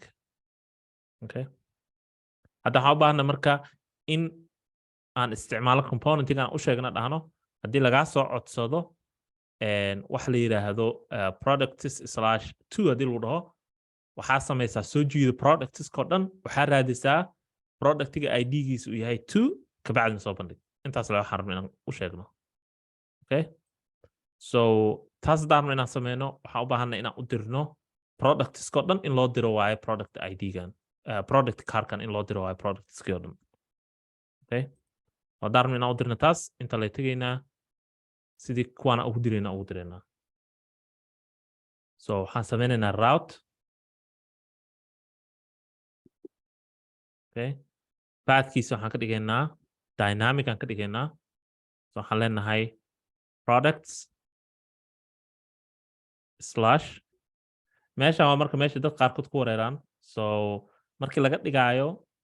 dynamic markii laga dhigaayo maxaa la jiray route bahalkan pathkan waxaad samaynaysaa waxaa leedahay slash waxaad siinaysaa labadaas dhibcood okay kabacdina waxaa gelinaysaa waxa u baahanta meesha waxaa rabtaa gelinaysaa waxaa gelin karta id hadda waxaan gelinaynaa item id aan gelinaynaa item id okay tan marka barnaamijkan product waxaa la wadaa react router dom tan waxay u sheegaysaa marka calaamadan ay arkaan waxay u sheegaysaa wixii kan ka dambeeyo meeshan waxaan waxaa waaye waa dynamic micnaheedu waxaa waaye wax isbedbedelaya waaye intuuna iska bedbedelaya ogow raadkan waxaan u sameynaa linki aan u sameynaa linkiga intaa uga sameynaa kana linkiga soo jeedid way isleeyihiin marka routekan iyo linkigana iswato soo jeedid halkan product id-gan marka waa dynamic micnaheedu isbedbedelayo markasta react router down marka way og yihiin inuu isbedbedelayo so habkaana loo sameeyo marka wax isbedbedelayaan of course element ya u baahannahay elementigaasna waxaa waaye waa product cardka product card waa soo jiidanay product cardka waxaan u diraynaa exactly same thing product saan u diraynaa oo si uu u dulmaro oo u fiiriyo wixii ku jiray wuxuu sameynayo kale uu isku barbar dhigayaa qaldan inta okay so waxaa naga maqan taasaa naga maqan inta waxaan sameynay basically just 3 raadaan sameynay kan ugu dambeeya waa kan dynamic waaye okay kan dynamic waaye marka qaarkood waa la kala hormariyaa waxaan sameynaynaa kan oo homeka hoos geenaynaa baalaxa jirta la dhihi jiray switch hadda aan la isticmaalin sida ay u kala qeexan yihiin oo u kala duwan yihiin loo kala hormariyaa si iskugu dhex jiraan soo jeeda homeka ugu qeexidiisa ugu yar tahay maxaa yeelay waa slash bis asaga productska ka sii yar oo waa just products waaye waxaa kaloo ka sii qeexid badan kan kale product slash item saas kala qeexsan yihiin so saas u kala dulmari marka is dulmarinaysid okay so haddaan tagna kan dib down laaban of course errorkaas waa ogahay shop dhag markaan siina kan camal waxa ma soo baxaya maxay weli waxba isku maan xirin laakiin waxaa noo soo baxayo componentiga product card okay wax su'aala markii noqoto habkan kan ugu xiray meeshan I know waxaa confusing marka qaarkood macal kala horumarinta ma ku celin kartaa what is the point horumarinta waxaa la fiirinaya pathka la fiirinaya pathka so pathka hadduu yar yahay hoosaa marinaysaa soo jeeda hadda kan waa slash bes waaye kan waa products waaye kan waa products slash item id waaye saasaa ku kala horumarinaysaa hadduu jiro mid kale oo kan kasii dambeeya oo dhahayo something like id camal asagaa sii dul marinaysaa kaas okay saasay ku kala horumarsan yihiin so dib u dul mara conceptiga casharka basically waxaan sameynaynaa waxaan rabnaa in markii la tago shop in markii dhag la siiyo product inoo soo baxdo productgaas si aan saas u sameyno waxaan sameynaynaa waa navigation aan sameynaynaa si navigationka caadiga taqaaneen oo website-yada markii la tago navigation caadiga jiray oo website markuu saan yahay camal intuu navigation ku yaalaa waxaad tegaysaa links kala duwan halkan ku yaallo waxaan sameynayna waa taas waaye laakiin waa client side routing waxa laan sameynayna micnaheeda ah in component la soo jiito markay dhag la siiyo kan meeshii page la soo jiidan lahaa oo serverka laga soo jiidan lahaa component la soo bandhigaya okay so haddaan rabno marka taas waa inaan componentiga iyo isku xirno iyo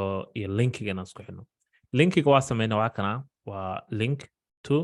product slash products so taas oo adigoo dhahay camal kan buttonkan waa slash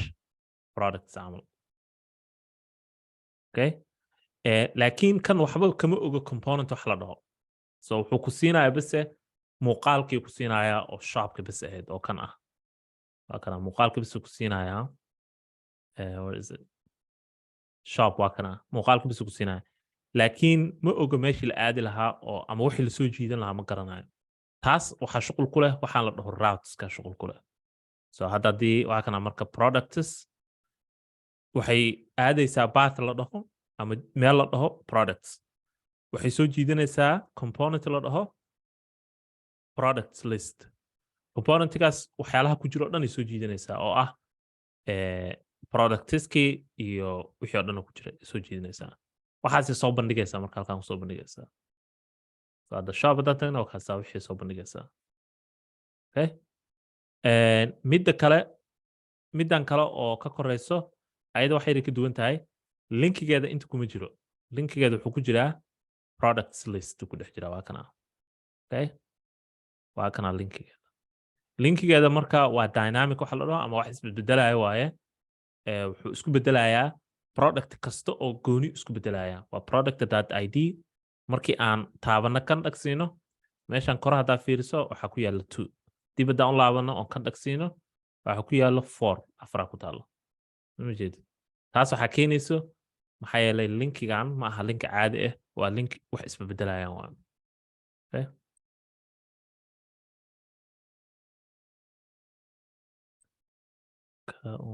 horeeya kabitaan ustaad elementska sida links routing so links routing xarafka ugu horeeya waa inuu capital ahaado soo jeedid waa sida halkaan ugu soo jiidatay soo jeedid waa route link routes xarafka ugu horeeya waa capital waxay uga duwan yihiin maxaa yeelay ayaga laftirkooda waxay yihiin component camal oo adiga aadan sameynin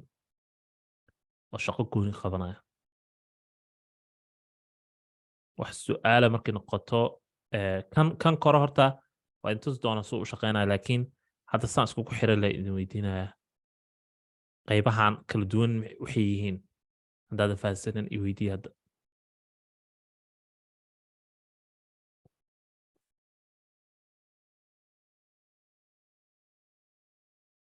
qaybta ugu horeysa route waa waxa aan ka soo jiidanay react router dom waa kana so waa kana route-ka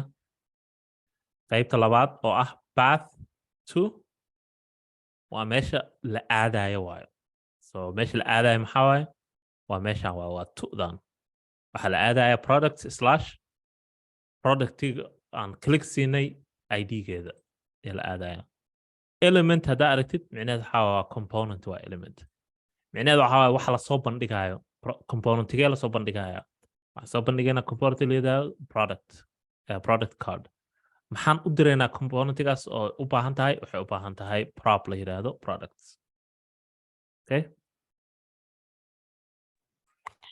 path iyo href macalin ma isku shaqo qabataa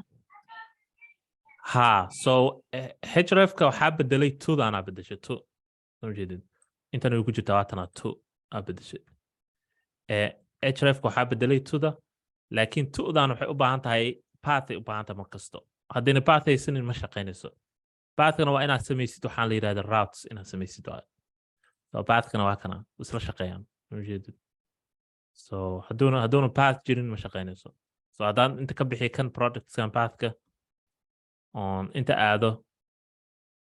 refresh dheh aan shop dhag siiyo waxaa ma soo baxayan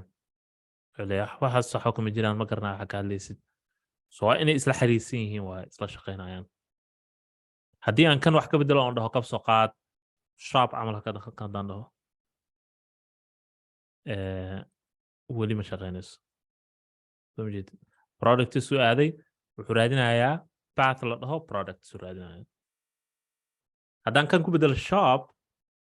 kanna waa inaan ku bedelo shop markaasoo isla shaqeynaan caadi so hadda haddii aan dhag siiyo shop waxaa soo baxay productskii okay saasay iskula shaqeeyaan okay so hadda waxaan ka shaqeynaynaa marka kan oo ah markii click la siiyo hal product click markii la siiyo hal product waxaan u baahannahay in productigi keligeed inta soo bandhigmato hadda waxaa ku yaala base product kaara ku yaala oo ah kan waa kana waa ever waaye laakiin waxaan fiirinaynaa cancel log aan fiirinaynaa so cancel log horta ma noo imaaday propkii aan u baahnayn products maxaa yeelay waxaan soo diraynaa productskii oo dhan aan soo diraynaa ogow hal xabo ma soo dirayno waxaan rabnaa marka inaan ku sameyno inaan helno midkaan u baahannahay so hadda haddii aan shop tagno iska tirtir hal xab dhagsii kaasaa productskii oo dhan aan soo baxaya okay so habkaan u soo jiidanayno marka waxaa waay horta marka hore aan istaajino suu ekaan lahaa wuxuu nooga baahan yahay kan dhowr wax waa inaan dhowr diff aan sameynaynaa so halkan diffka meesha ka bixi dhowrkan diff aan gelinaynaa dhowrkan diff soo xir ayagana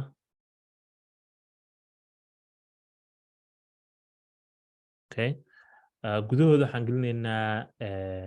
gelinaynaa sawirkii oo asaga diff gooni ah image wrap waaye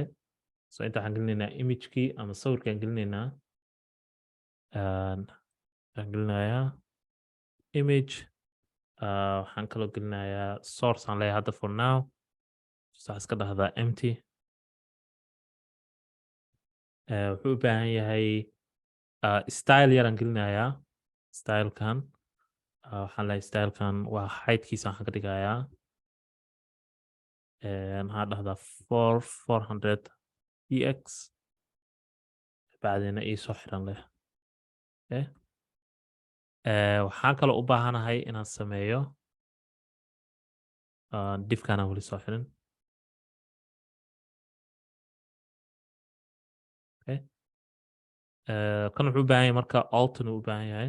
dhimala altigana waan heli doonaa test aan iska leyna for now waxaa kaloo u baahanahay meesha magacyada laga soo bandhigi lahaa waxaan sameynaynaa diff kale oo la dhaho diff kale aan sameynaynaa wuxuu leeyahay class la dhaho item title wrap asaga waa h1 waaye so h1 ama h2 h2 gana waxaa product name waxaan kaloo soo bandhigaynaa priceka gelinayna h4 product price intana waxaan gelinayna meesha ugu dambeysana waxaa waaye waa product description oo ah paragraph leeyahay class name is equal to gelinayna item description okay description here hadda bedelina okay so intaas markaas sameyno so hopefully hadda waxba iska bedelay okay so wakaasaa waxyaalay product name product price sawirka intuu kasoo bixi doonaa descriptionkan intuu kasoo bixi doonaa cancelogana iska tirtiraynaa cancelogyo badanaa jiro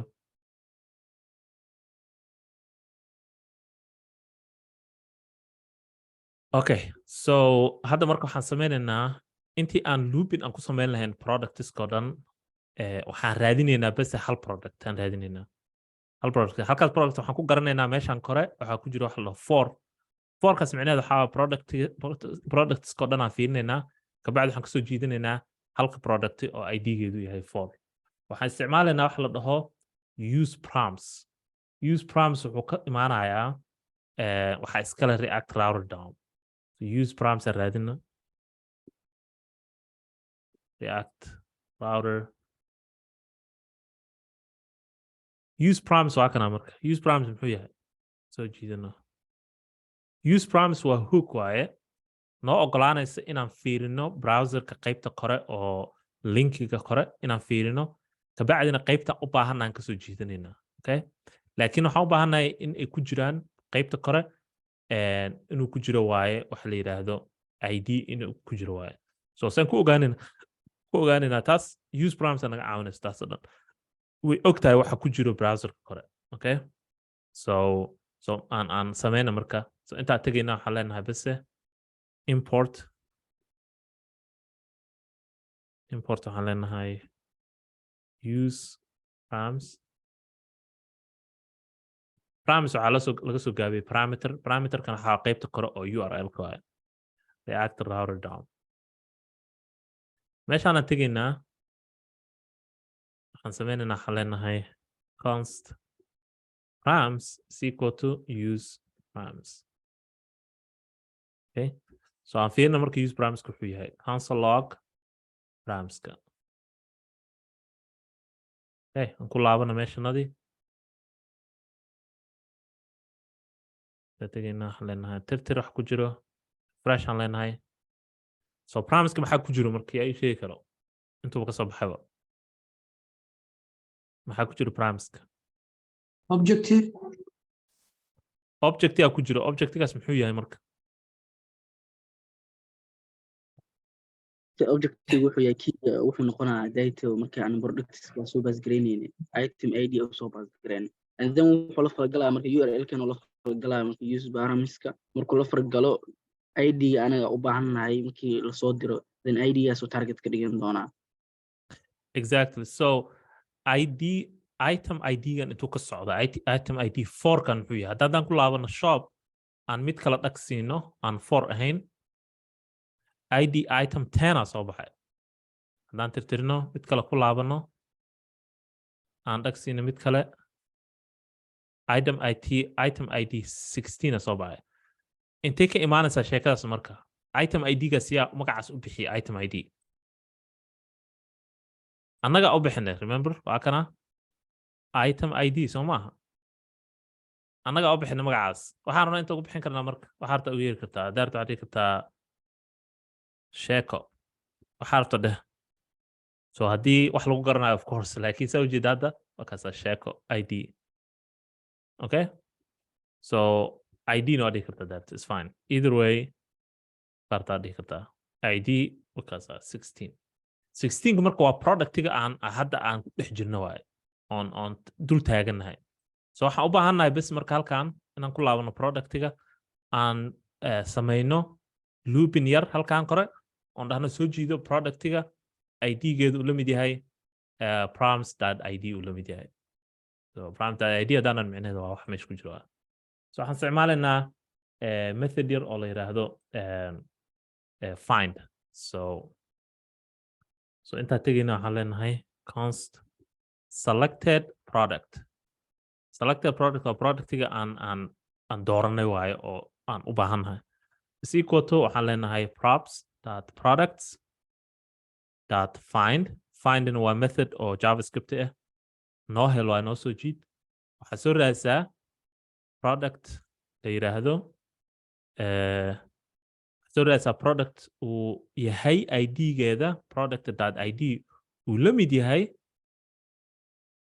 yahay inta waxaan gelinaynaa marka waxaan leenahay params.id uu la mid yahay. okay, so inta waxaan niri bese waxaa fiirisaa productska naloo soo diro dhan fiiri. waxaa ka raadisaa product id uu la mid yahay id-geeda params.id. so haddaan cancel log sameyno tan selected products, haddaan tagno refresh okay, dib u laabo. okay. aan tagno shop kabacdin hal product aan dhagsiino undefined uu leeyahay. sababto undefined leeyahay maxaa yeelay wax baa jiro. proms waxay noo soo celinaysaa id-geeda waxaa waaye waa string waaye. okay, so haddaan rabno inaan string ka bedelno oo number ku bedelno inta waxaan gelinaynaa number. that's it, that should work.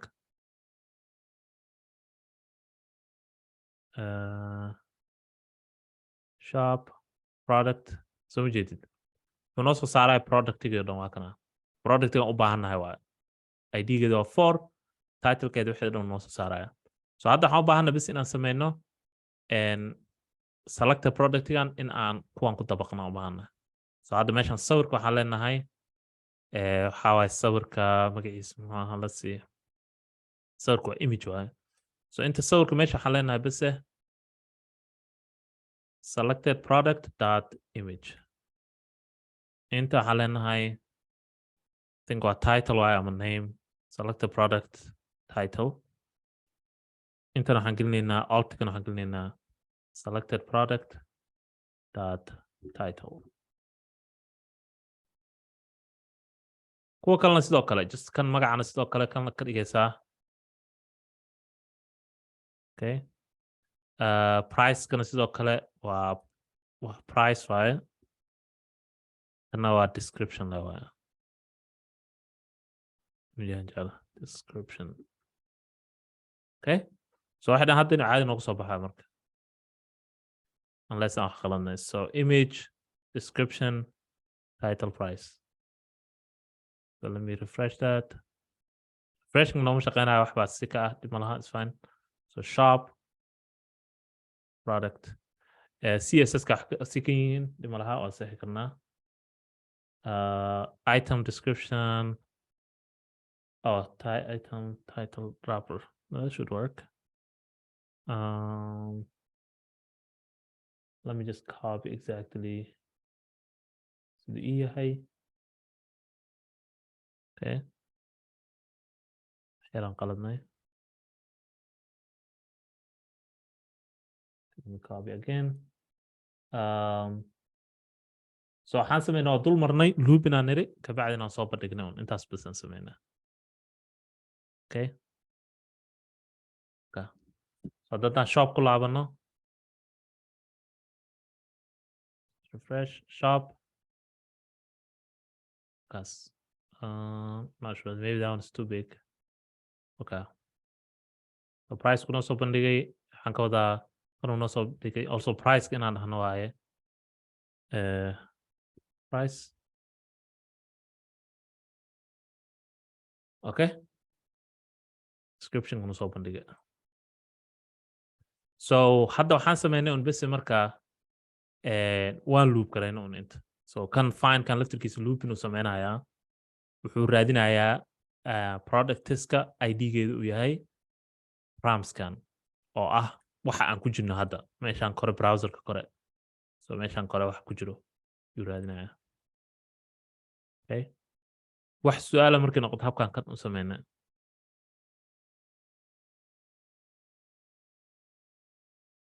use promise iyo use location maxay kala duwan yihiin waa isla fiirin karnaa so let's go back here waxaan raadinaynaa let's go look for use location so use promise ka waxa oo ku jiro parameterka kore use location waxa waaye waa meesha aad joogtid waaye perform some side effect whenever current location changes so use location badanaa waxaa loo isticmaalaa markii meesha aad joogtay isbedelaan so hadda camal waxaan joognaa kaba soo qaad shop aan joognaa waxaan joognaa meesha products haddaa rabtid inay wax isbedelaan marka aanu halkan product haddaa rabna aadno use location aad isticmaalaysaa so use location waxyaalo badan ay leedahay so also use location waxaa u isticmaali kartaa inaad u dirtid qofka meel gooni ah so kaba soo qaad qofku wax buu ku daray product haddaa rabti inuu dib u laabto tus waxaa leedahay go back a leedahay back location that back ama location that meel gooni ah u diraysaa ama linki gooni ah wayna leedahay saa aaminsana way leedahay parameterskana waa isticmaali kartaa waa heli kartaa laakiin mid gooni oo loogu talagalaa jiro hook gooni ah okay su'aalo kale any other questions markay noqoto saan usoo jiidanay meeshaan markaan joogno app.js productska oo dhan horta waan isla fahanatan laakiin product gooni ah waxaa u baahan tahay inaad meeshaan geliso waxaas labadaas dhibcood ka bacdina magaca u bixisid kadibna meeshaan markaan joogno products halkii productiba waxaan u sameynay linki ayaan u sameynay linkigaas wuxuu leeyahay tu'daas waxay aadaysaa wax gooni u ah product gooni aadaysaa so product gooni markay aado kadib waxaan isticmaalaynaa use promise-ka isticmaalaynaa si aan u helno ID-ga kor meesha kore so meeshaan kore ID-ga ku yaallo oo hadda 4 ah yaan helaynaa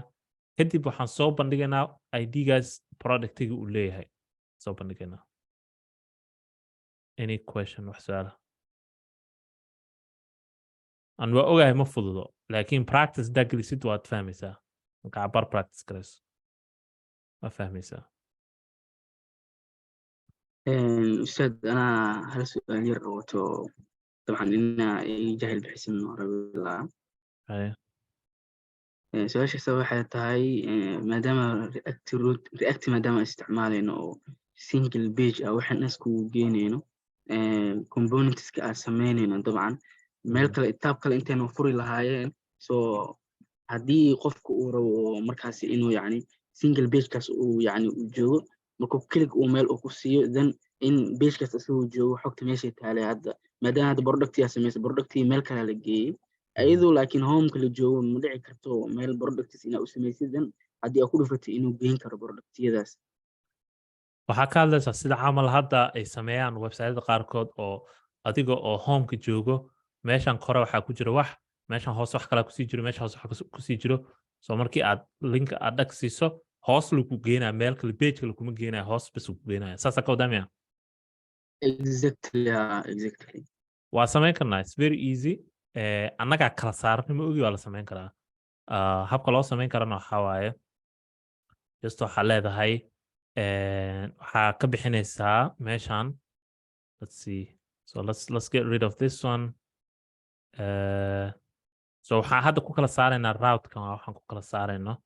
laakiin haddaan rabno in aan soo bandhigno wixii o dhan hal meel kusoo bandhigno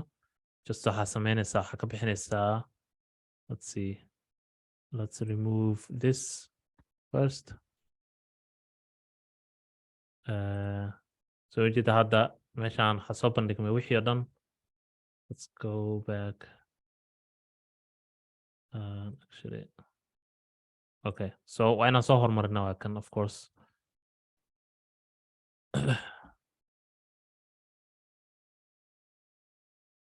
kan ma jiraan okay so kan products aan soo hormarinay kadibna waxaan nidhi waxaa soo bandhigtaa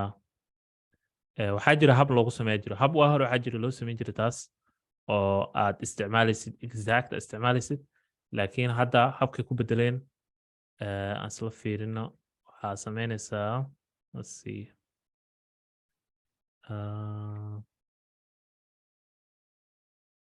okay let's go to your routerkan tegaynaa low level interface components okay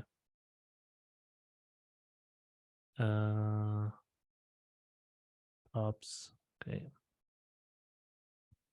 waxaa samayn kartaa adigoon route isticmaalaynin yaa waxaa samayn kartaa intaa kusoo bandhigi kartaa let's put here aan gelinaynaa home okay kadibna waxaan sameynaynaa kana homekaan ka bixinaynaa meesha intan waxaan gelinaynaa products list of course wuxuu baahan yahay products intan waxaan gelinaynaa products okay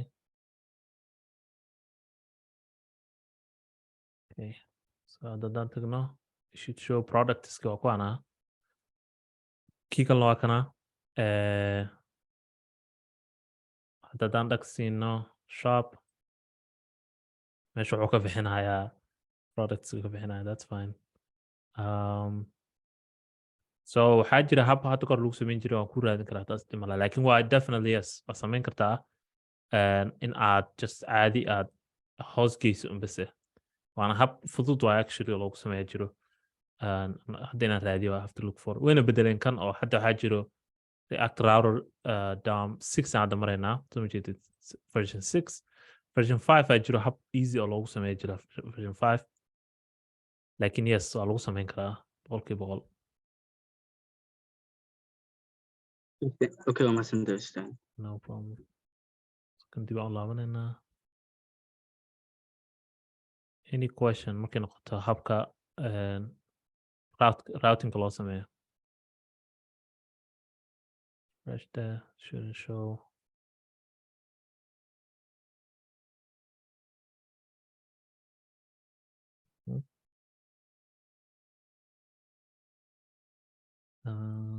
Oh, okay, products. سؤال. Okay, so aan fiirina marka inaan marnay wixii aan u baahnayn oo dhan. so waan baranay HTTP request API calls lagu yeero oo use effect adoo isticmaalayo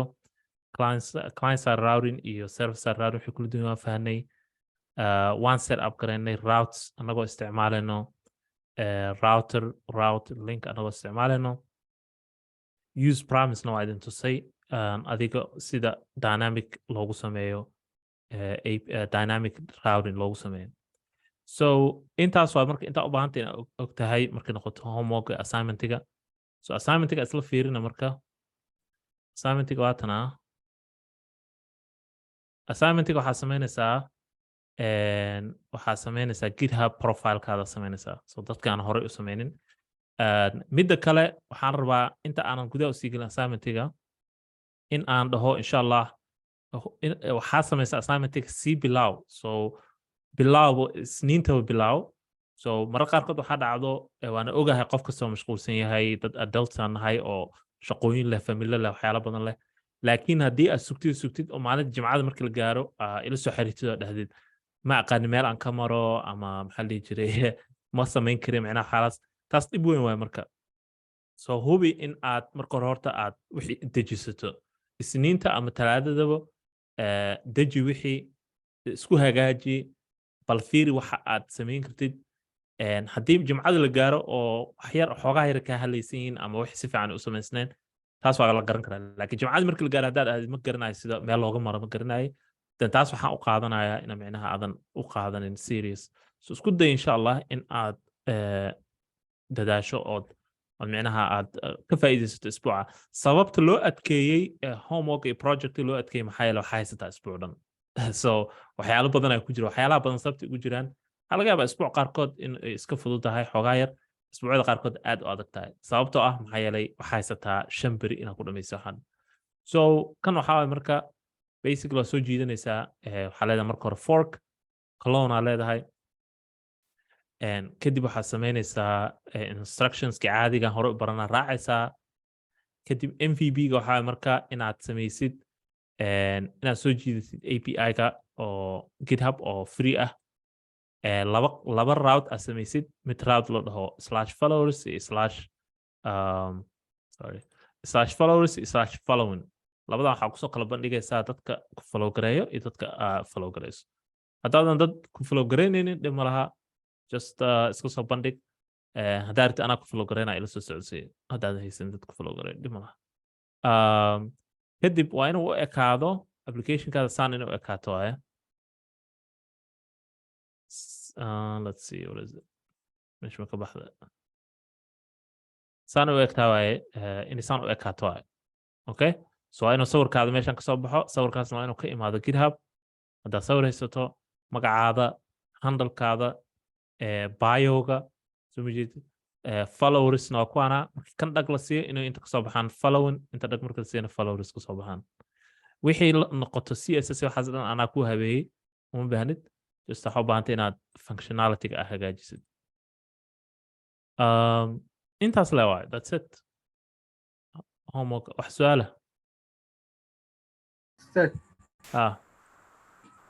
يعني قدرت الشوف فلو جري يعني ليستينج على فلو ما خوف أقول ليستينج وصوب عن خوف يشوف فلو جري يعني خوف مرة جيك ما سيكرا كل مرة خوف يشوف فلو جري أبغى كيسي يعيش من عارف كلا public واي هوا أركتها وحياة public so هذا أنا عمل هايستا followers following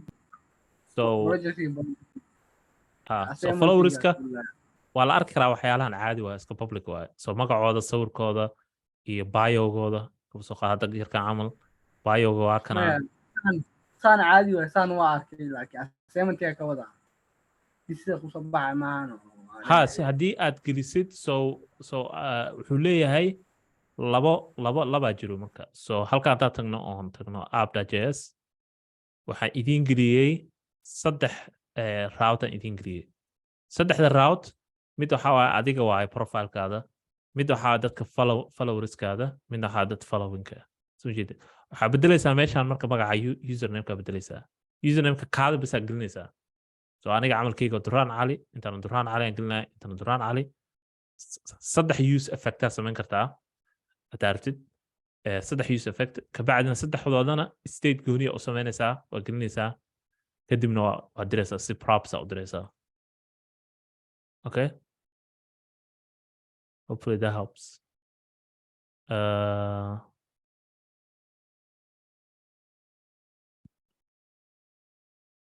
qaybta following ima soo baxaayo haddii aadan